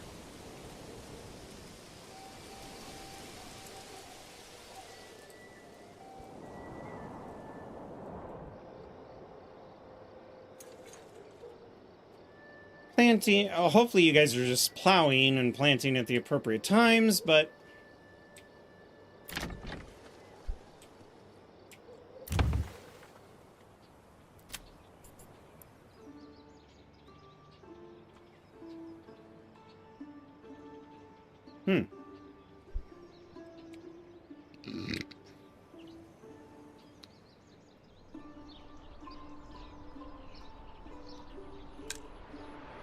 Ah, good. Thank you. Return home. Now these homes are going to be like, pop, pop, pop, pop, pop, pop, and just go up like crazy.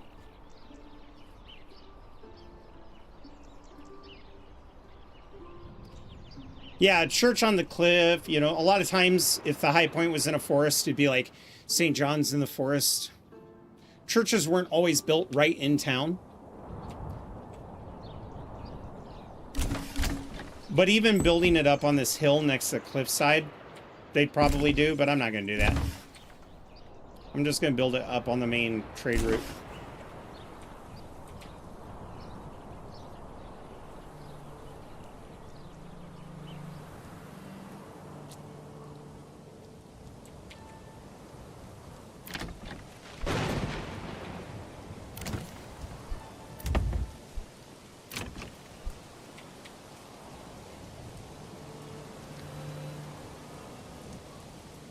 You have one like that in town, it's pretty epic, yeah. And people are like, are you sure about that? Bro, they built churches on islands that were only accessible by boats. And it was not a monastery, it was a church. So, like...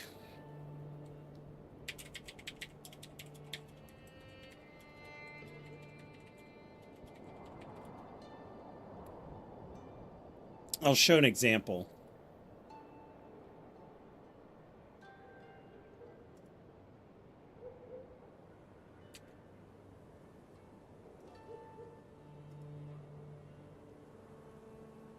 See if I can remember the name of the place. Ah, here we go.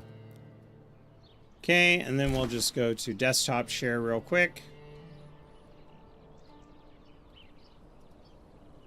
Like that. It's on an island. That's not a monastery. It's just a church. And the town's over here. Another church. So we have a church and another church. So, you know, you could build your church wherever you want. I tend to gravitate towards what I think in the medieval ages they would want to do. You know, especially if they're practicing a certain type of abstinence.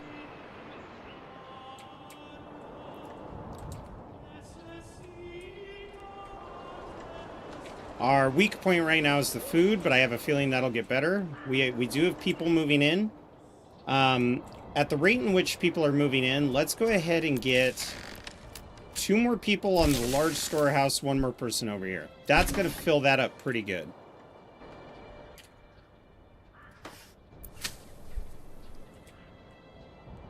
I don't know where it is.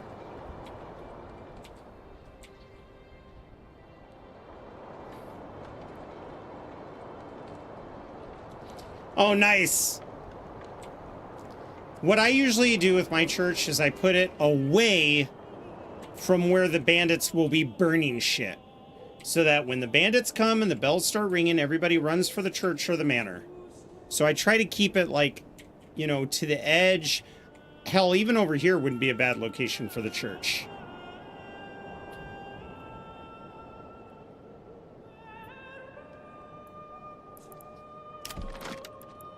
Usually the bandits will come through your town, they'll burn and burn and burn, and then when they've had their fill, they'll leave. So if you keep the church over here, it keeps it safe.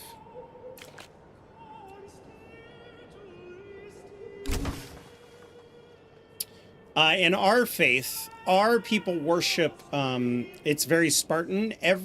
When I make a retinue, I name it after people in chat, each soldier. And then every time one of them dies, I build a shrine. So my church is usually in an area where there's just like a wall of shrines.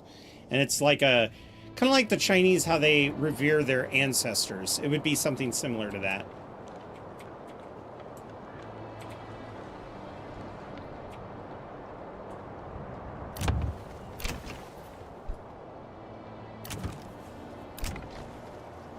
I need 61 coins for that cabbage.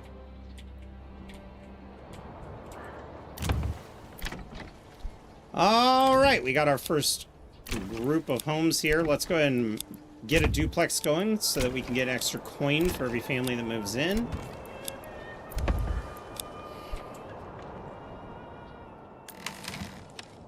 You know what? We've got enough people moving in now. Let's be crazy and pump this up all the way.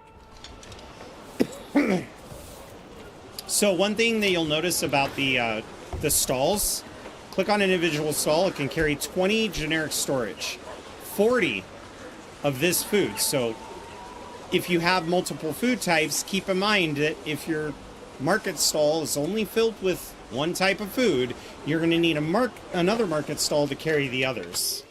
And that's how you do food variety. Because I've seen people go, I don't get it. I have so many stalls. What's going on? Well, they built their stalls when all they had was a rich meat source. So all their stalls are full of mostly meat, and the vegetables are just sitting in the food storage. Up.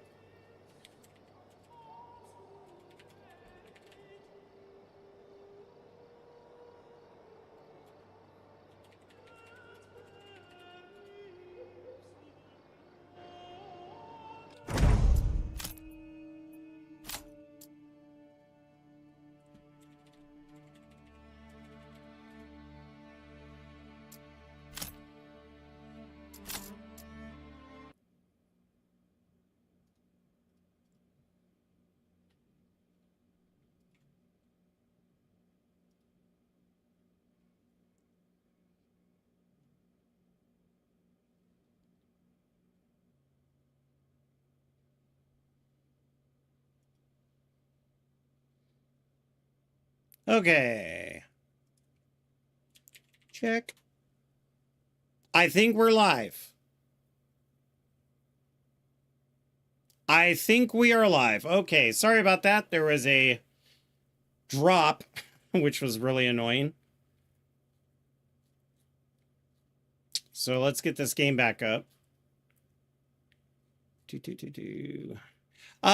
comment on to what was said before, the coin per burgage plot, yes, that perk is per family. What I was, or for plot. What I was referring, yay! What I was referring to is that I'm going to be leveling these up because I don't need coins to level them up because of that perk. So I'm going to be able to level them up to burgage plots too without spending the coins, and then I will get a coin for them.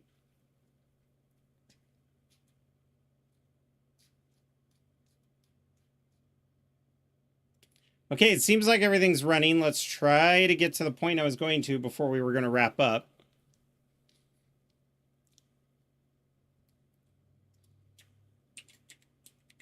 There we go. Continue. Load game. Load this stream. There we go.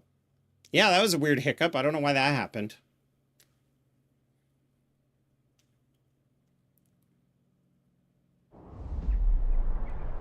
Okay, so what we were talking about before when I had mentioned that I'm going to get a coin for these. So, normally to upgrade these to Burgage Plot 2s, you need to have coins, right? But with this origin, you get reduced Burgage plot upgrade cost, so reduced cost, increased regional wealth from Burgage plots, so you get the increased wealth. What I meant by getting an extra coin was I plan on leveling these up to level 2, where I don't have to spend any coins or anything like that, and then that extra house will give us a free coin. All it's going to cost to get these up to level 2 is supplies. So for example, this house, 1 log, 4 planks, no coins needed. And I believe with the plot 3, it's also no coins. I don't remember. I didn't get to that point in my last playthrough because of the glitch bugs we were dealing with.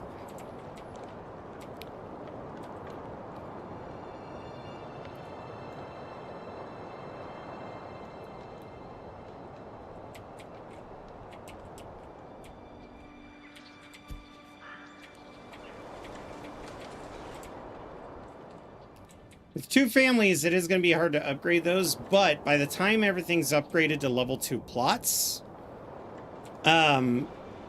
families are going to be moving in like crazy. So let's continue going into the spring with this mentality so that we can at least get these finished being built.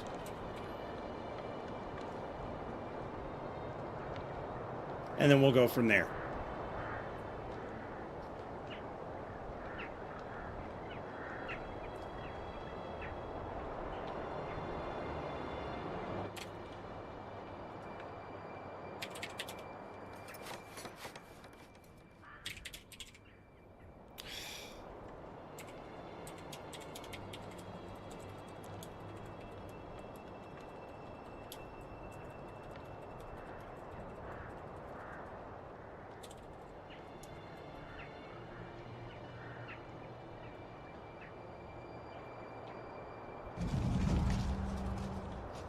Another bandit camp was sighted.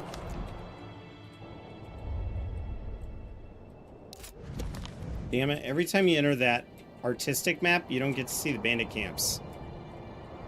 And I'm not seeing any of the bandit camps over here on this side, which means it's right there. That's a little far for me to worry about. They're going to beat me to it. Track their movement. So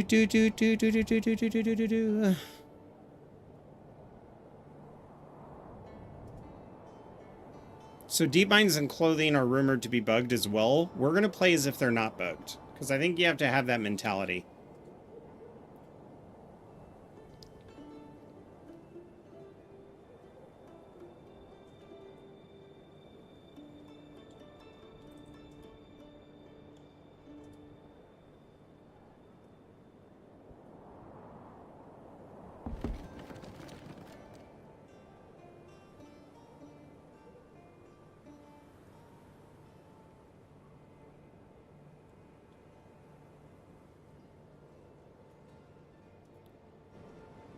We're almost done.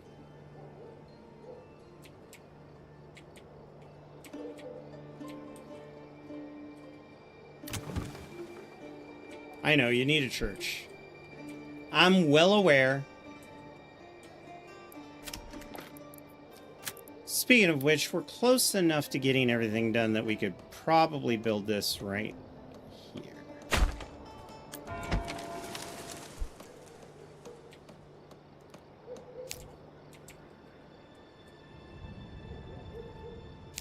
If it's bugged, it can be cheesed. Well, I think the bug is that it doesn't think that you have clothes and you still suffer the penalty.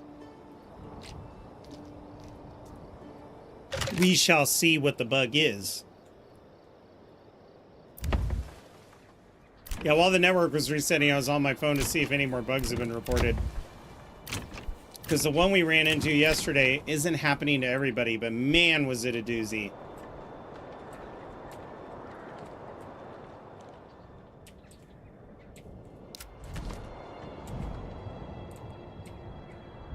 We're going to have a pretty good thriving metropolis here once everything's said and done. And we're going to be getting a ton of food.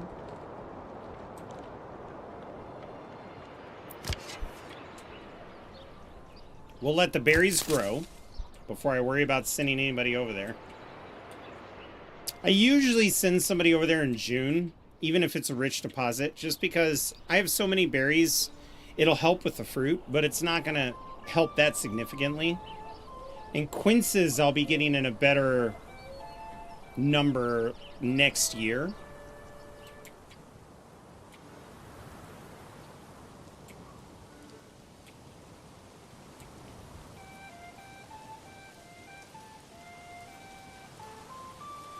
Yeah, because pretty much the game's entirely different. And I don't think we're going to see an overhaul like this in the future. Especially now that he has a team that's going to help him roll out updates in a more cohesive way.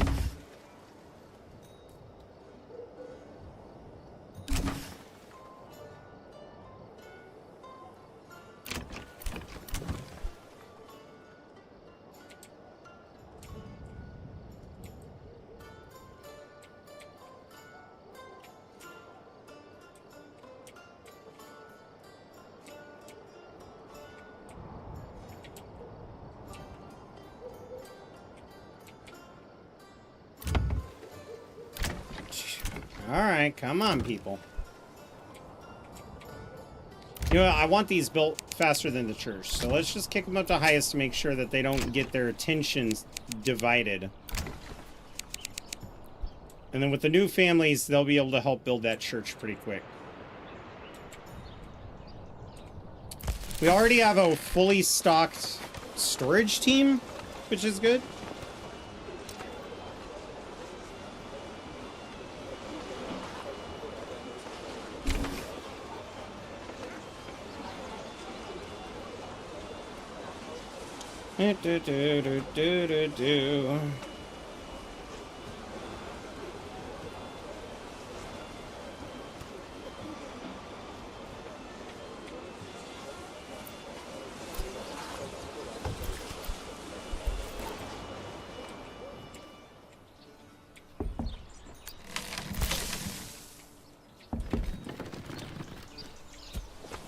I'm not entirely sure why there's not very many market stalls being populated by people, but that's probably because I don't have that many items. All right. Let's see, this is carrots. So let's make cabbages.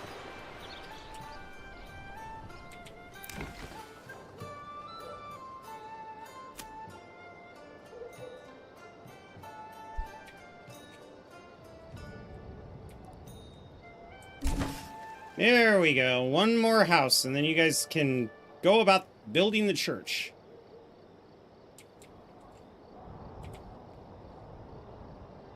Or you could just work on the church now while you wait for logs. I'm okay with that too.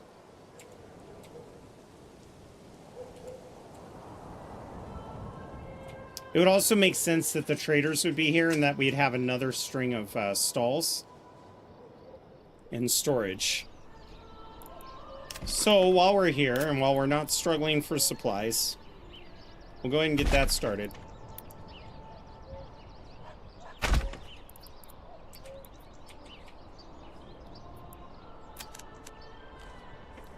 It's also pretty common for some form of markets to be built near a church, just because it was a really good way to rope in business, you know, location, location, location.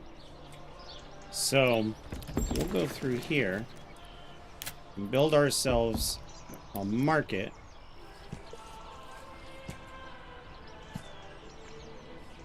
We don't need 19 in that first grouping.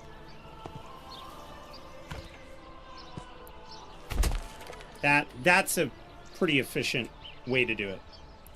I can already tell you we're going to be pretty food heavy. So let's go ahead and do another granary when we get the chance. Not enough goods. We need... Oh, we're low on stone. Yeah, we'll wait on that then. We don't exactly have a stone resource, with the exception of this tiny little one. So maybe what we'll do is we'll just get that real quick.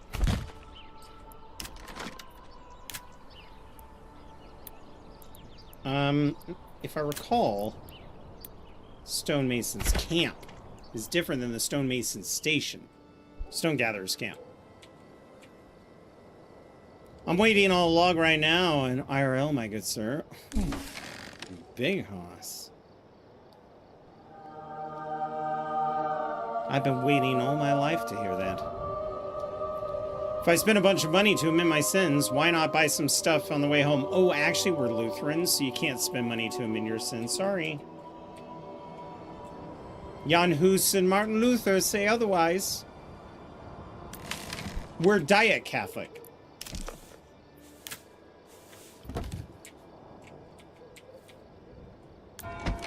Go ahead and pump this up to the highest.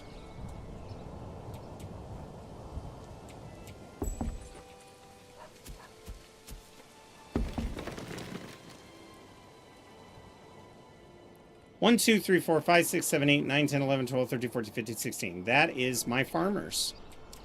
My farmer population right there.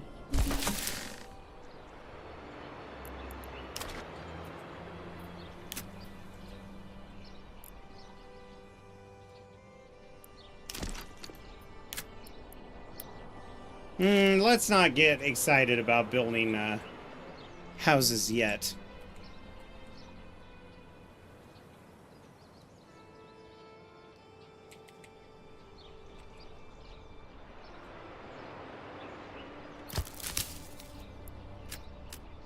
Get 2 people on there because it's July. That'll get us a decent number of berries. So, right now this gets me 1 coin. When I upgrade it, it's going to get me 3. And I get a migration bonus for that perk.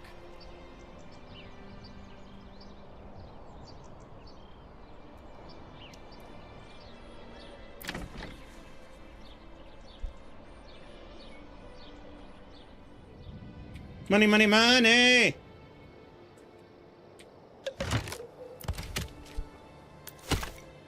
Keep her cotton. Keep her cotton. You know what? Let's put one other person over here. Let's get some charcoal so that we could sell it.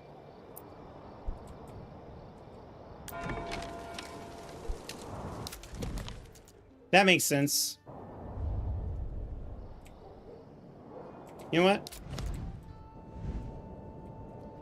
I too am going to claim a region.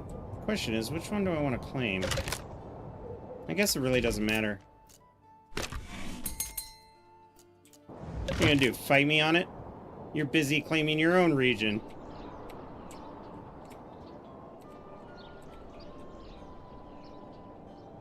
The main reason why I'm claiming that is because now the bandit camps will only spawn in Rieswiesen.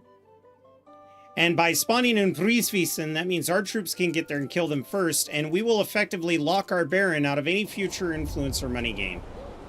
So he won't just be able to claim willy-nilly. It'll take him a long time to do so. Just like we did the old ways.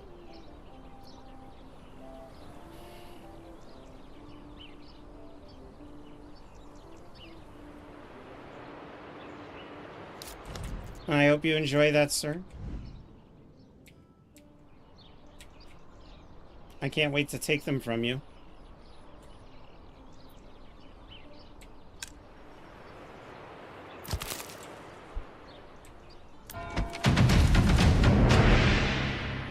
That was extreme.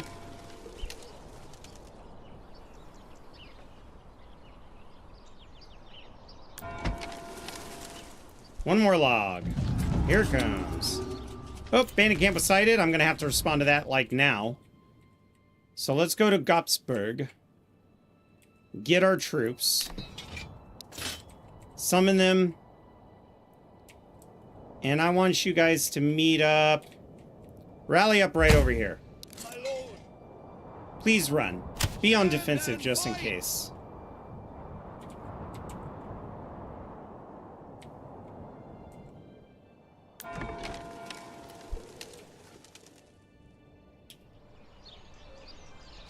There's the last log. Where is his army coming from? Yeah, that's what I thought. Enjoy your walk, asshole. Okay. They are there. So we want to go, like, Pick up the pace. Right here in a group of 3. Run. Stick together, men.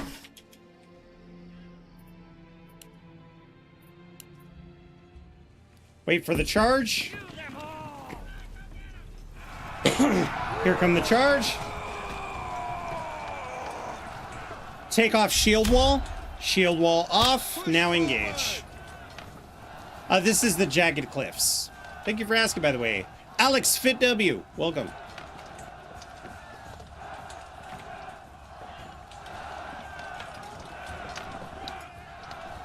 We're gonna lose a lot of guys because our guys are tired. I should have let them rest, but it's a race against time.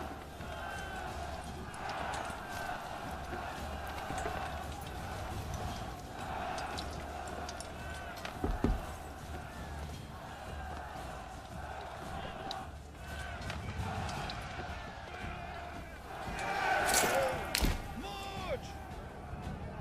Yes, sire.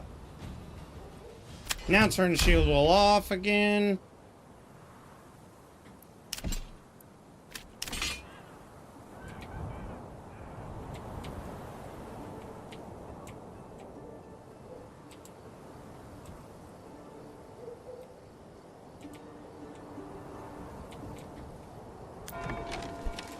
Church is built. My liege. Run. Go. I said go. I didn't say stand there with your thumb up your ass.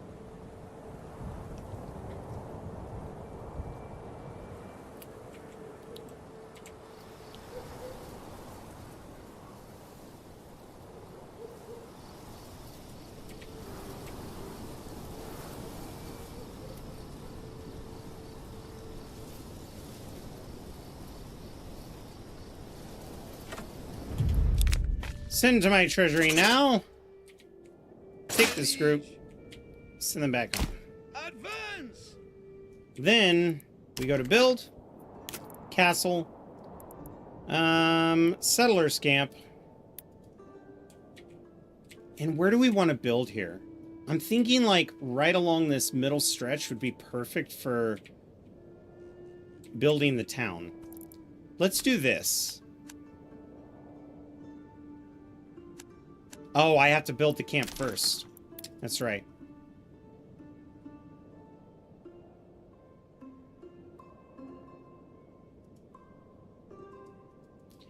Ah, shit. Okay, we need a little more gold. I really don't want to start there with, like, strapped resources that I have to scramble with in September. That would be... They would all freeze to death. My lord. You can run.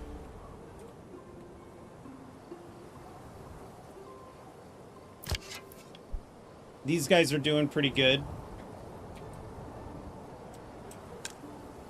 I know the pantry is full because you guys, for some reason, aren't actually using the market stalls. I see, like, waiting. Oh, you had somebody die.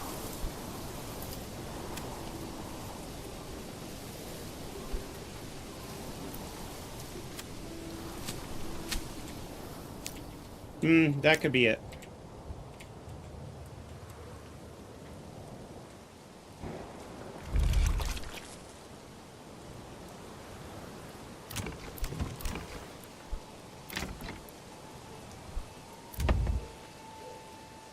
Nobody's living there yet. Okay, so let's start upgrading these homes so that we can get 3 coins instead of 1.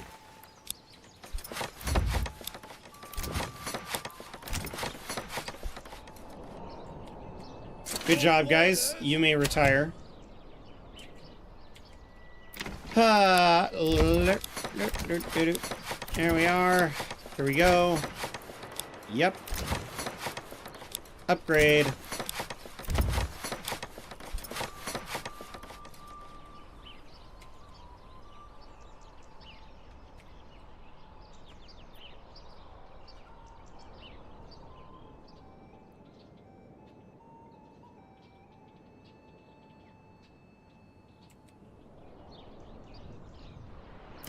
Y'all did well. Go return back to your jobs. Actually, I would like you two to go just gather all of those, please.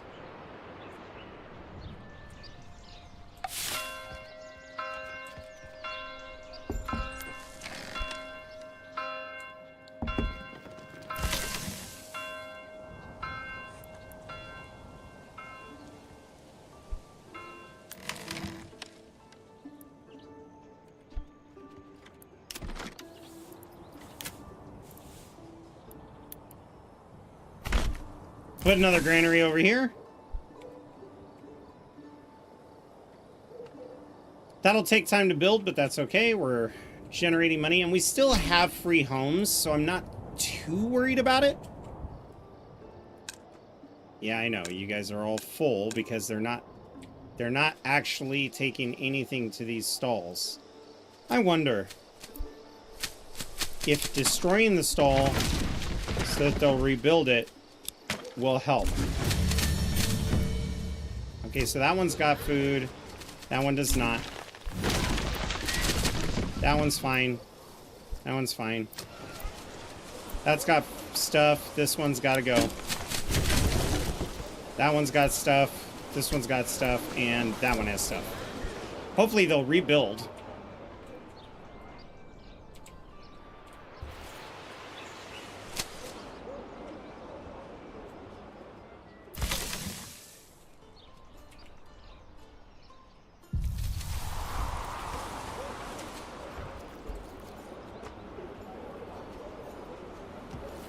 The other thing we could do, if they don't build new stalls... There we go. Now they've built a stall, so they should stock it now.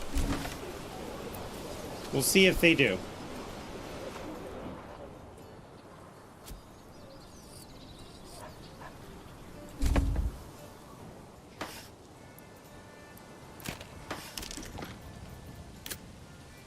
Let's go to the home screen and build ourselves a bucket.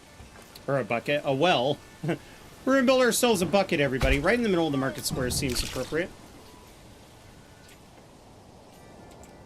Again, I know you can upgrade these so that you can have 50 water supply instead of the default. I'm building these for fires, so I want them frequent and all over the place. We'll upgrade them to stone if we need it. Yeah, watch out, it's a bucket.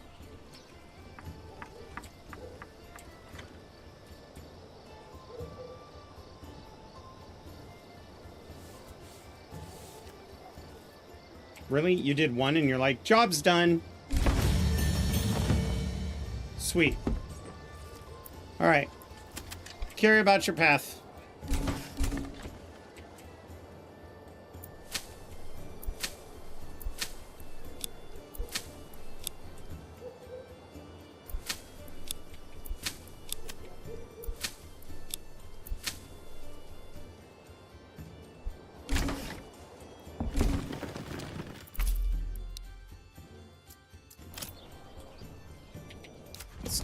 So they haven't changed the camera angle bug where you could be in a territory. I'm clearly not in Lugstat. And I'm clicking on stuff within Grossberg. There, Gopsberg, sorry. Grossberg? Can I even read? No, not Lugstat. Let's stay here. God damn it. You know what? Fuck it. I don't care. Such an annoying little quirky camera bug. And that was around before the update. So that's not something the update caused. We'll just have to look at it from this angle and get used to it like this.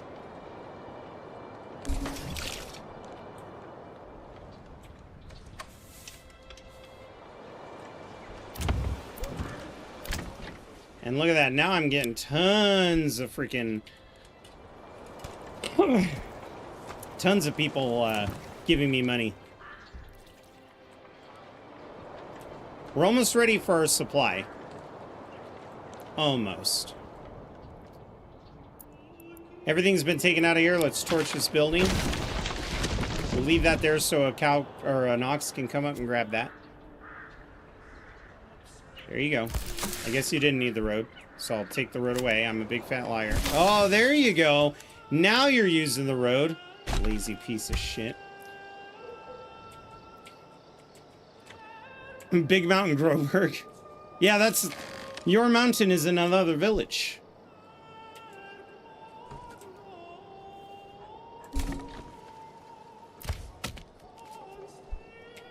Okay, we also need to start preparing for some extra log storage. Because we're going to be making these logs quick. And in fact, I can click on this. We're going to go to advanced work area. Now, a lot of people are like, don't build it there. Oh, you're going to be gone out of there in no time. Yeah, it's a log mayor. It is a logging camp. It's not a logging, like, permanent facility. So we really only need to keep these here until this is all gone and then move them elsewhere. Which I'm probably going to make this our forestry. Or make this our forestry. In order to do that, I'm going to need this right here. We're just going to get that going now. Because they're going to have to grow trees, like, today. Especially since if I cut down too much of the forest, I won't get these woodland affinities anymore. Or not as bad. Or as well. You could upgrade these real fast.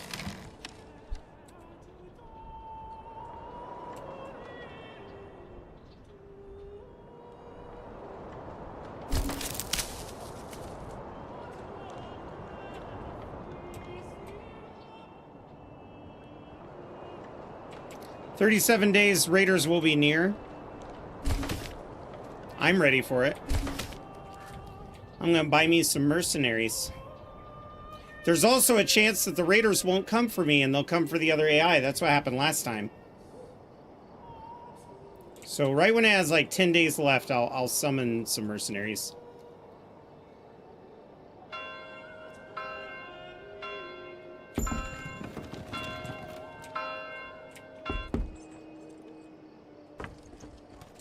Actually, I might do 15 days because the mercenaries sometimes don't spawn in the current county you're at.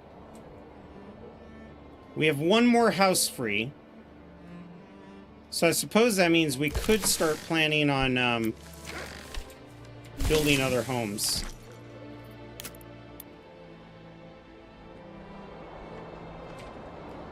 Farming row right here is almost made.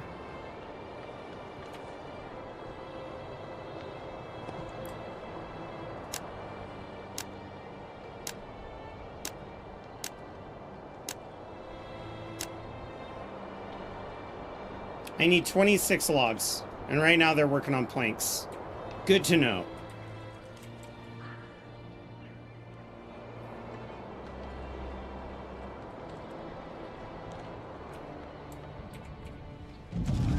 Welcome back, everybody. So the bandit camp has been sighted. 10 days until the bandits get here. Let's hire some mercs. Oops, that's not... Ah, that's right. The ravenous vultures. So these guys will show up in Reiswiesen. Where's Kesselek? Okay, right over here. So let's do that first group for Kesselek.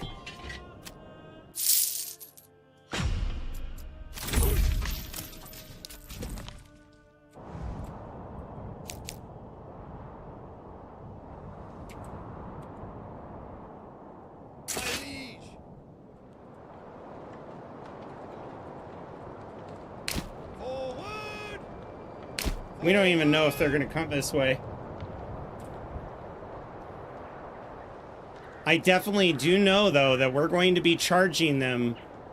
If they start attacking that AI, we got to get there before the Baron does. We cannot have him get more resources.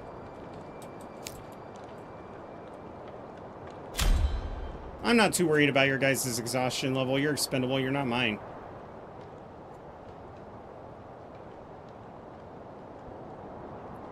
What would you say is a good logging interval? I just keep logging until I fill 4 camps. That's 120 logs. Oh, they're coming over here. Well, then this is perfect. Let's move these guys right. Let's keep them 3 deep and put them right here. I want them defensive.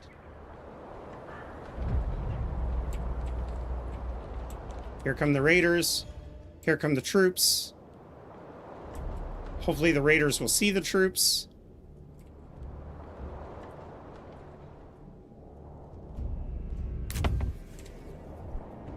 Yep, they did. Sire! Switch to attack. Charge. Not my people. Not my concern. Hold! Destroy them! Hold! Let's go recoup our money. Destroy them!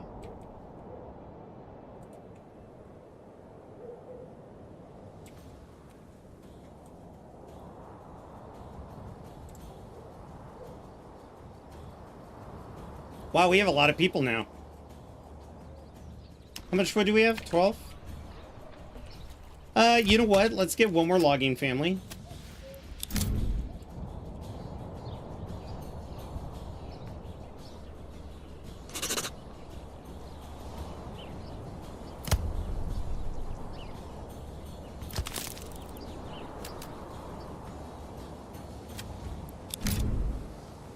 And you guys are going to be focused on planting trees in this region. And just keep this region well forested.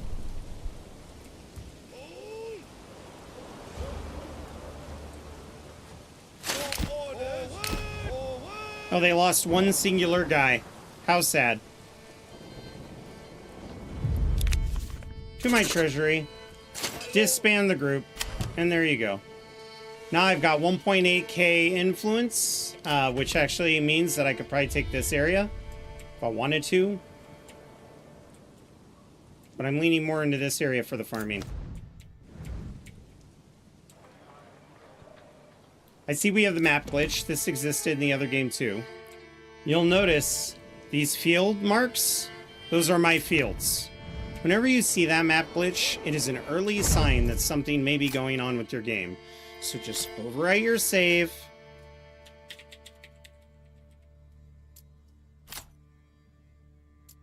Return, quit the game, restart it real fast, and then get back into it.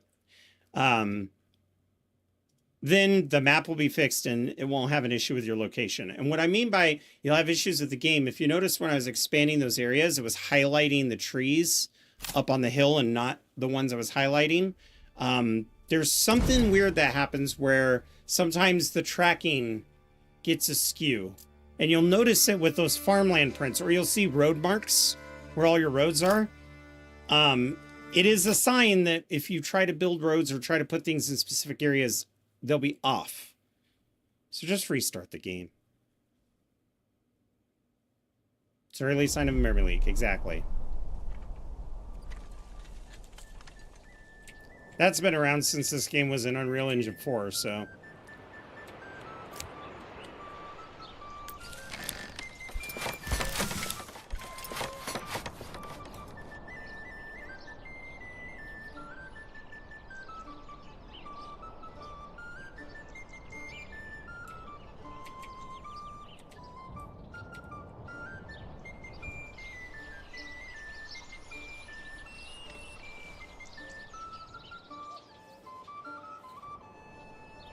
So we got our tenants and our subtenants.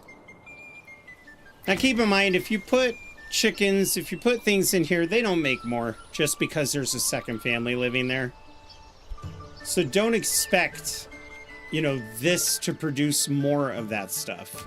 But still, it couldn't hurt to have some chimkins.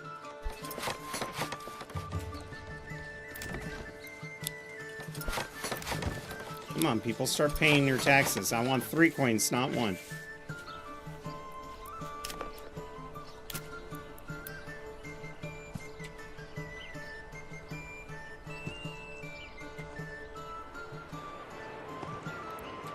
Now, this one, on the other hand, if each of these families had a chicken, then the chicken would give them enough meat for themselves. With a little bit of extra, because now you get chicken meat and you get eggs. But I want them to be duplexes because I need these guys to be farmers, and I'm not too worried about everything else. So we are nowhere near this.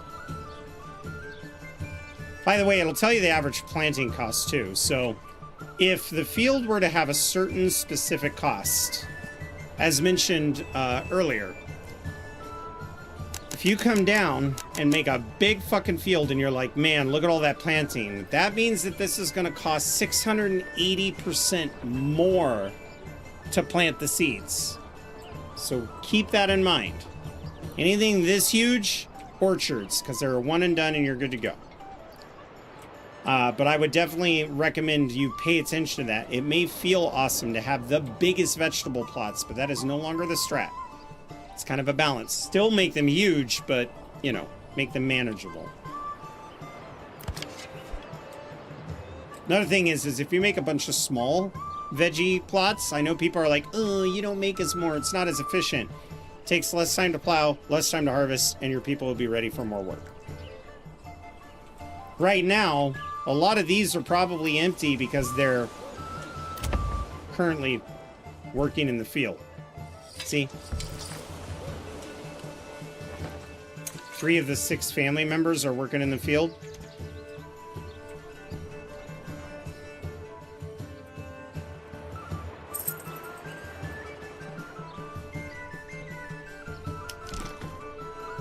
Once we get up to 50 planks, I think we'll be good to go.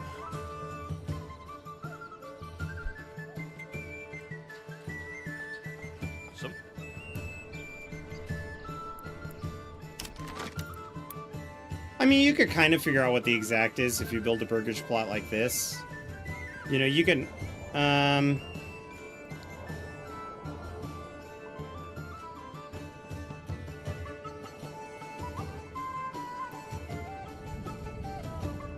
So, basically, a plot that big is 100%.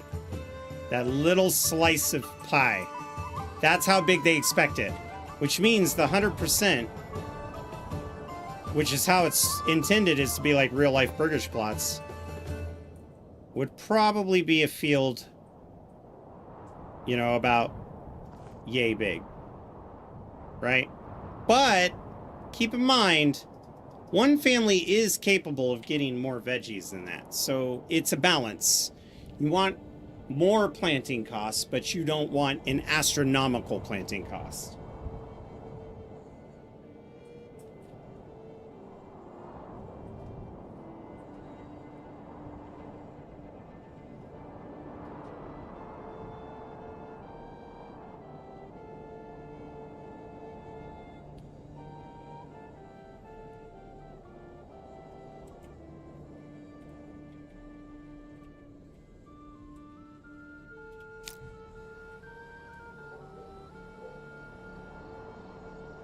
You guys are just going to have to be unhappy with the corpses.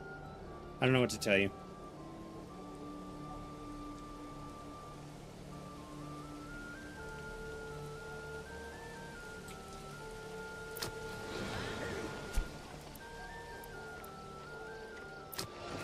So let's build another, another market extension here to here. Again, this is where all the trading's going to be. So when things come in, they'll be able to drop them off in the market real close.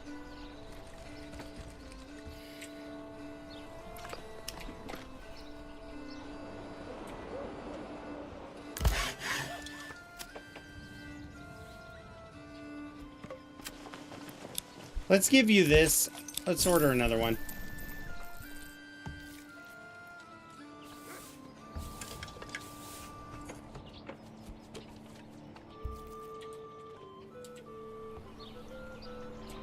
We're starting to get a good amount of charcoal to firewood. We may want to eventually put more people on firewood. We'll see. I think once we get these guys to start planting, which is going to take a while, but you're going to see that this is going to be a pretty thick forest.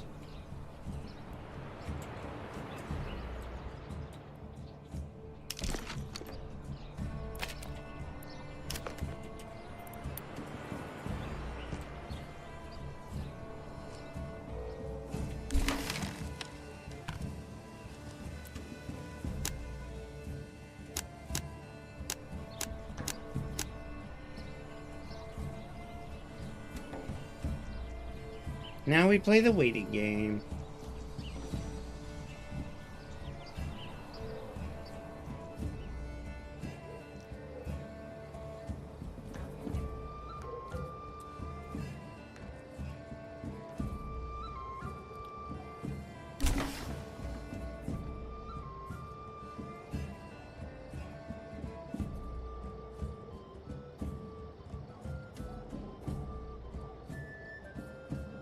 One more before the plank people get it.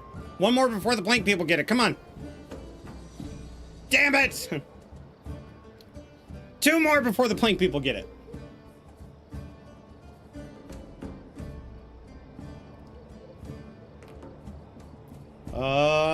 Oh, fudge. Well, now they don't need it anymore. Now the plank people are done.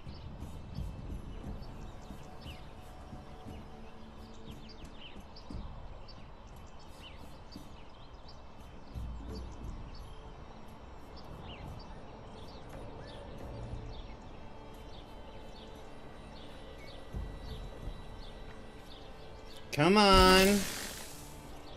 Just a wee bit more.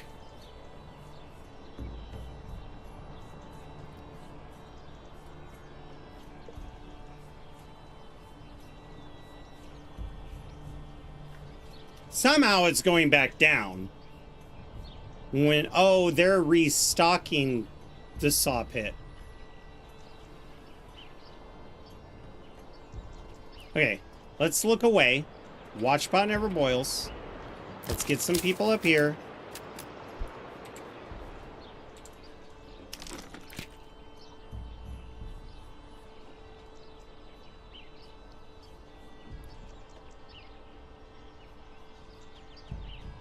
Oh, jeez. Oh, jeez. One more log. One more log.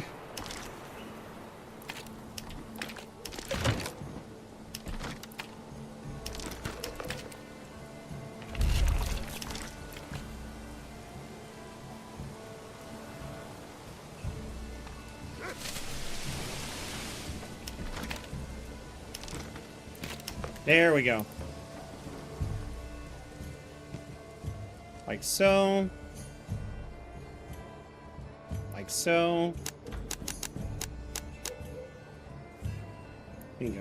Okay, now we're also going to work on what I call my trade quarter.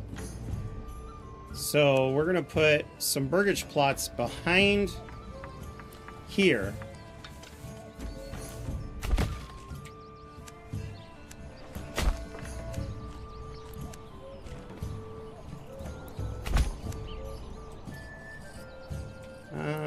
You know what? Now that I'm doing that, we're probably going to have people wanting to go this way. So let's do this. Let's add a little bit of a curve so that it looks well traveled. Then we're also going to build homes back here. Now, a lot of these people are going to be the artisans.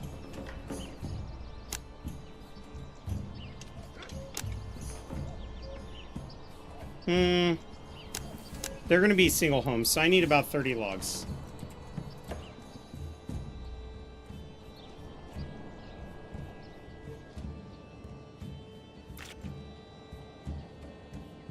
We're doing good on food.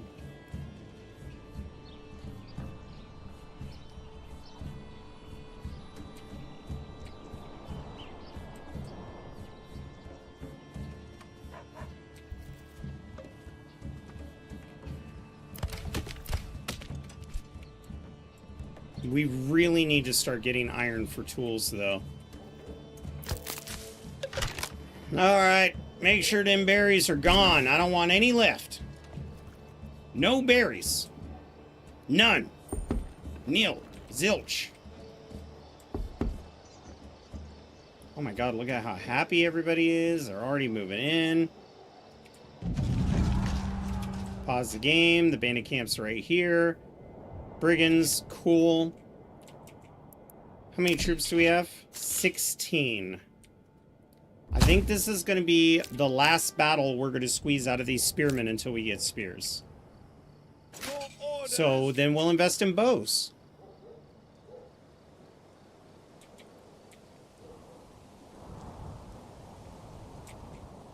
Yes, sire. All right. I want you guys to park yourselves here. Advance. Once you be defensive, don't run, just walk. I'll see you there in a bit.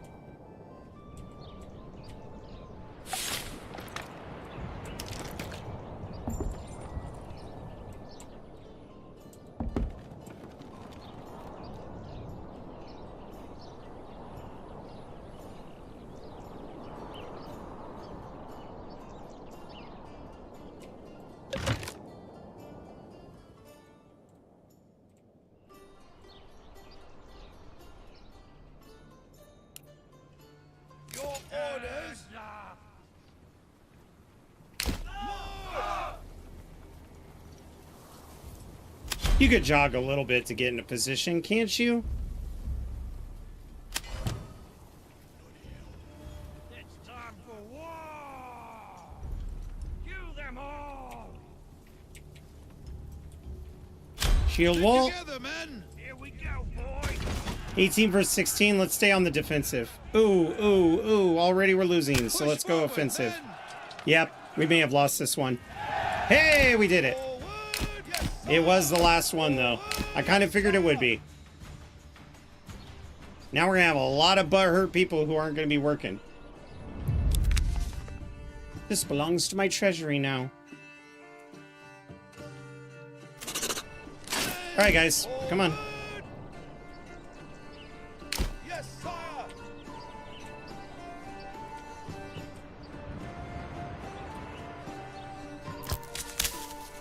That's good enough for berries. Let's go.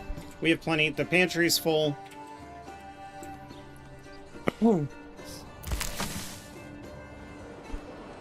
Right now, I need people to help build.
There we go. We should have... Oh, my goodness.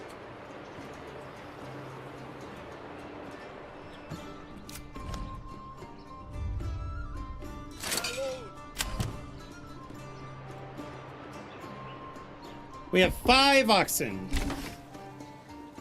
Which means we do need more oxen.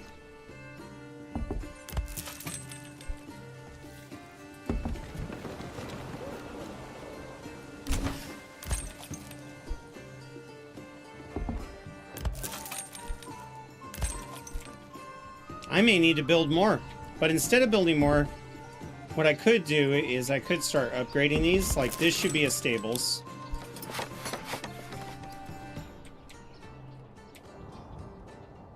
This one should be a stables.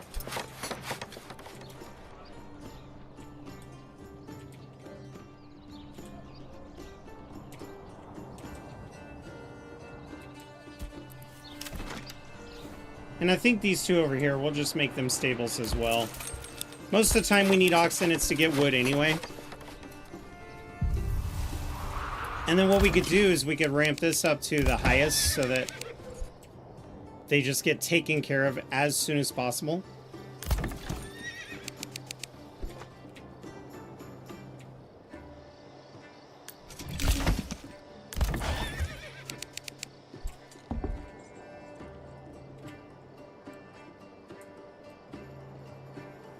People are moving in like crazy.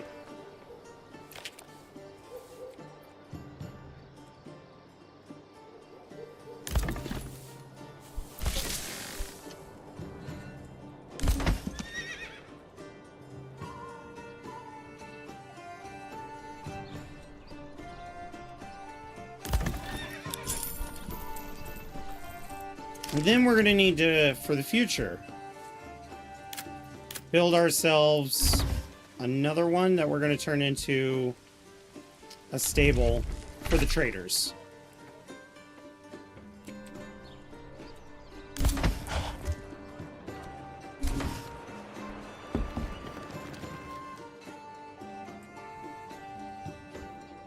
I got bad news for you people.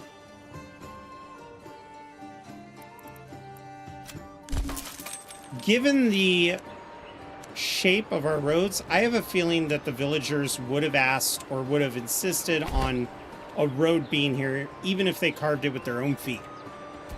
Just had a thought, would the medieval blacksmith be the equivalent of you got time to lean, you got time to clean, you got time to lean? No, not really. I mean, blacksmiths were artisans, they were very wealthy, they enjoyed their lives, they were often gallivanting and partying with nobles as a way to market themselves. Small town blacksmiths, probably you were making nails and horseshoes, but I don't think it was something that you were just constantly doing.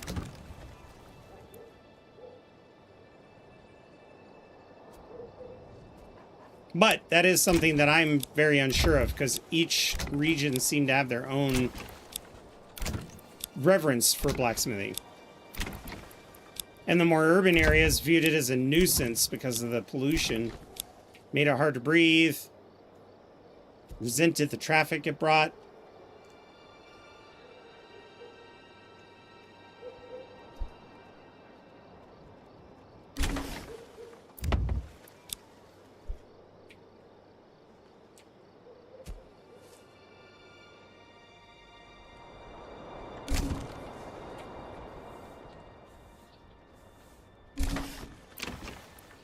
But I also feel like blacksmithing was a lot of like, how good are you at the job?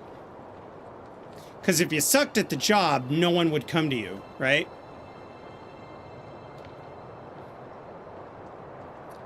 Now we've got 20 free people, which means I'm going to go, first off, I'm going to take away these. The reason why they're not working is because they're a little preoccupied, right? So we're going to start with our homes that have 2 slots, people. Woodcutter, forester, okay. That's kind of weird. I wouldn't have put you there, but whatever. Unassigned. God damn it. Put you there.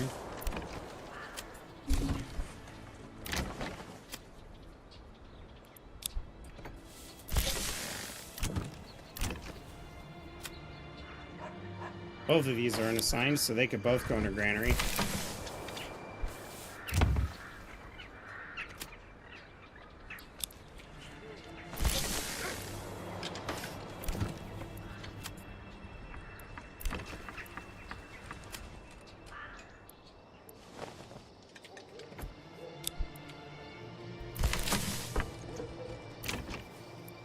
The gold bonus goes away once they've refueled their homes, and we've got plenty of fuel. So I know that's not the issue. Damn it. We need 2 more for the granary.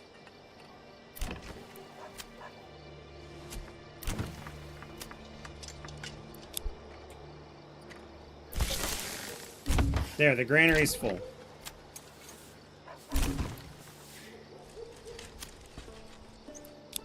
And then you can go work in the warehouse.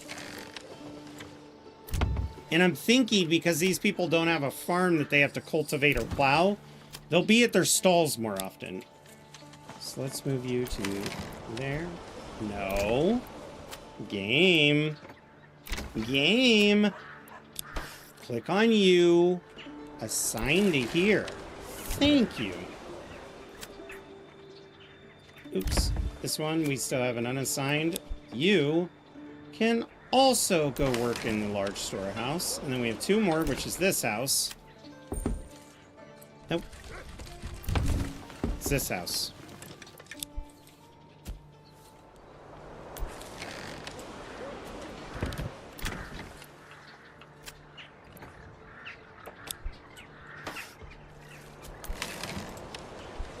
Okay. Now, we're going to take these people and put them in the granary.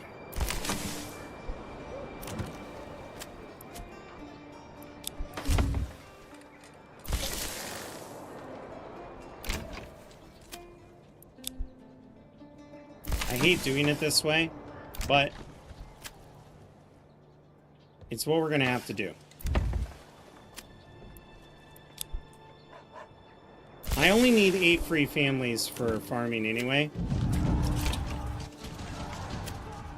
So our ruler is going for that. We don't have the forces to go for that, so we're just gonna like let him do his thing.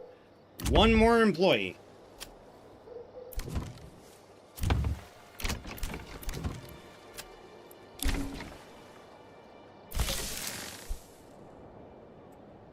And then we'll still have 16 free slots, which will be farmers.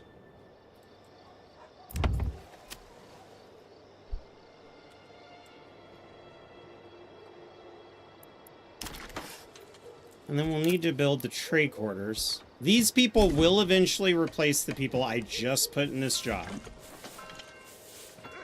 So...